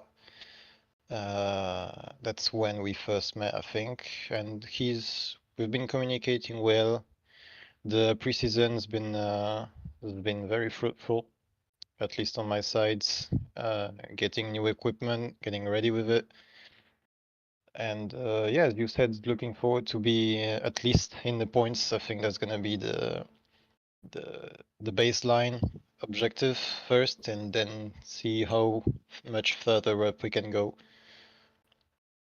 So, like, last season you were technically a sort of team owner of Edge Esports, and now you've you handed the license over to Rodrigo, and you're back to just being a full-time driver rather than a team owner as well. Was it just the right move at the right time for you, or is there part of you that misses being in charge of Edge? Part of me misses being a manager. No, not yet. Edge was very special. I think it was Oh, thank you. a big learning Oh, experience. Edge, not Ed. Okay. You are too. Don't worry, you are too. I thought the question was about Edge, but I can talk about Ed if you want. No, it's certainly been a big year for me to understand more of GPV, of what is Super League, what is making a group work together. How do you make this team fusion and get the most out of itself? And that was pretty important. Then got a nice opportunity with Vincent to get a SCAR, and the way things shaped up, I thought I could get a plan. Obviously, not leaving the boat drowning, making sure that when I leave, people have resources, people have ways to go. It's not like I said, okay, I'm done, cheers. I had talks with the drivers. I had talks with the people we were working with, a plan to work with, and said, okay, the situation is gonna go like this. You guys can already start to work on that part and give them rough tips that I've learned through the year. Give them as well, so they don't enter here and both feet in the mud. So yeah, still great times. I keep everyone with a smile in my head. Nothing bad. Yeah, and Hoping, of course, the best of them this year. oh, that's great to hear. Well, we talked to Mark earlier, and he certainly felt that you'd made the right choice in Rodrigo, and yeah, and he said some very positive things about you last year as well. So it definitely feels like the love is still there, which is always great to see. But obviously, from a personal point of view, you're going to want to get as close to or even beating them when possible as well. So other than Vincent, who are you most excited to race this season? I know Alex has been Certainly not you. he's been talking a lot of unkind, well, not unkind, to sort of stirring the pot, so to speak. He's upset with me. It's normal. He always has been ever since you and him were teammates at TCS well. Off Racing a couple of seasons ago. It's great. It's so rare. It's so rare to have like two people of the same country, or like to catch up, to find someone you were driving with in the past. Suddenly you find him again a few years later, and you drive in the same environment, especially more in the same group. Like that's really hits home, you know. It draws you into it. I think it's pretty rare. You always have like Polish teams. I can say Hyperion, but do you have like how many Polish duos do you have in the championships? How many Italian duos, even though it's still popular? I can't really say that about British people, for example, because they're one of the most common nationalities. But do you have two? Yeah, we got two British commentators here, so you know. Yeah, do you have two South Americans? We have two Japanese drivers driving together. Japanese people are barely represented. We got two Finns at Superventure. We got two Finns, thank God. Yeah, that's the point I'm making. You know, it's I think that's really sweet, really special. Yeah, it is good to see people who go up the ladder and still have that good relationship with one another. They can make jokes to each other, but we all know how they really feel underneath it all. I already apologize in advance through the year when Alex will start speaking French in the interview. He doesn't know how to control himself. Well, let's just hope he doesn't turn the air sacre blue. Yeah. Yeah, but anyway, I'm sort of running out of questions though, Lloyd. But it's been always lovely to catch up, and we've known each other a long time. And even though when I first started commentating on you, we're pretty well experienced, you've grown even more as a driver since then and become a leader of men. I think it's fair to say, and I'm sure you can lead the Spark Racing team to great success, leading the team owner, which is maybe a bit of an odd thing to say in Vincent, but I'm sure he wouldn't mind too much as long as his cars are doing well. I have full faith in Vincent. I know what he's gonna do, and we can always have a great conversations about those. Well, I enjoyed Yeah. working with him in broadcast last year as well. So yes, I know exactly how Vincent thinks and operates, and he's a great guy. So Yeah. all the best to him, and all the best to you too, Luke. Thank you. It's been a pleasure to have you again. Oh, Well, take care, and to the viewers of the stream as well. Have a good one. I think Okay. that's when they get me off. Thank you very much, Loic, and yeah, best of luck for the season. Thank you, Kailin. See you soon. All right, so that will be the end for the broadcast today, but thank you all very much for watching the GPWC pre-season test. Obviously, there's not really that much that we can glean from the testing itself. It was basically just the drivers trying to hit the number of laps required to get the maximum R&D points, but we did see some good few flying laps being set by the likes of Yartayan, Chim and Frelick. They were all fighting over the win. Menno Klont was up there for a little while as well. Not Menno Klont, sorry. Moritz was up there for a while. Menno poor was Menno. watching on and cheering on, I expect. But yeah, lovely to see the GPWC cars back in action, and I'm very much looking forward to the start of the Super League season. Just in case you forgot, the first race of the championship will be on the 13th of March, so mark that in your calendars. Every race this year will take place on a Thursday. That is in Super League. Of course, there are also junior categories to look out for: Academy, F2, FS1, and Super Lights. And if you want to find the date for any specific races, you can find those on the GPVWC website, which is gpvwc.com. Until then, unfortunately, we're going to have to say goodbye and then just will the days away until the championship gets going again. But Ed, I am so looking forward to this, and I really think that GPWC and their 25th anniversary will be something old. it should be, yeah. That's certainly been a long time in the making, hasn't it? And it's great to see just how much GPV has grown since its humble beginnings back in the early 2000s. But yeah, for THR trying to go back to back, become triple teams champions, which has only, I think, been done once or twice in Super League history. It would be a big feat if they could do it. But they've also gone for that crucial driver's title with Tyan and Stevens. This should be their best chance yet. But I really think Grankvist looking to retain that driver's title.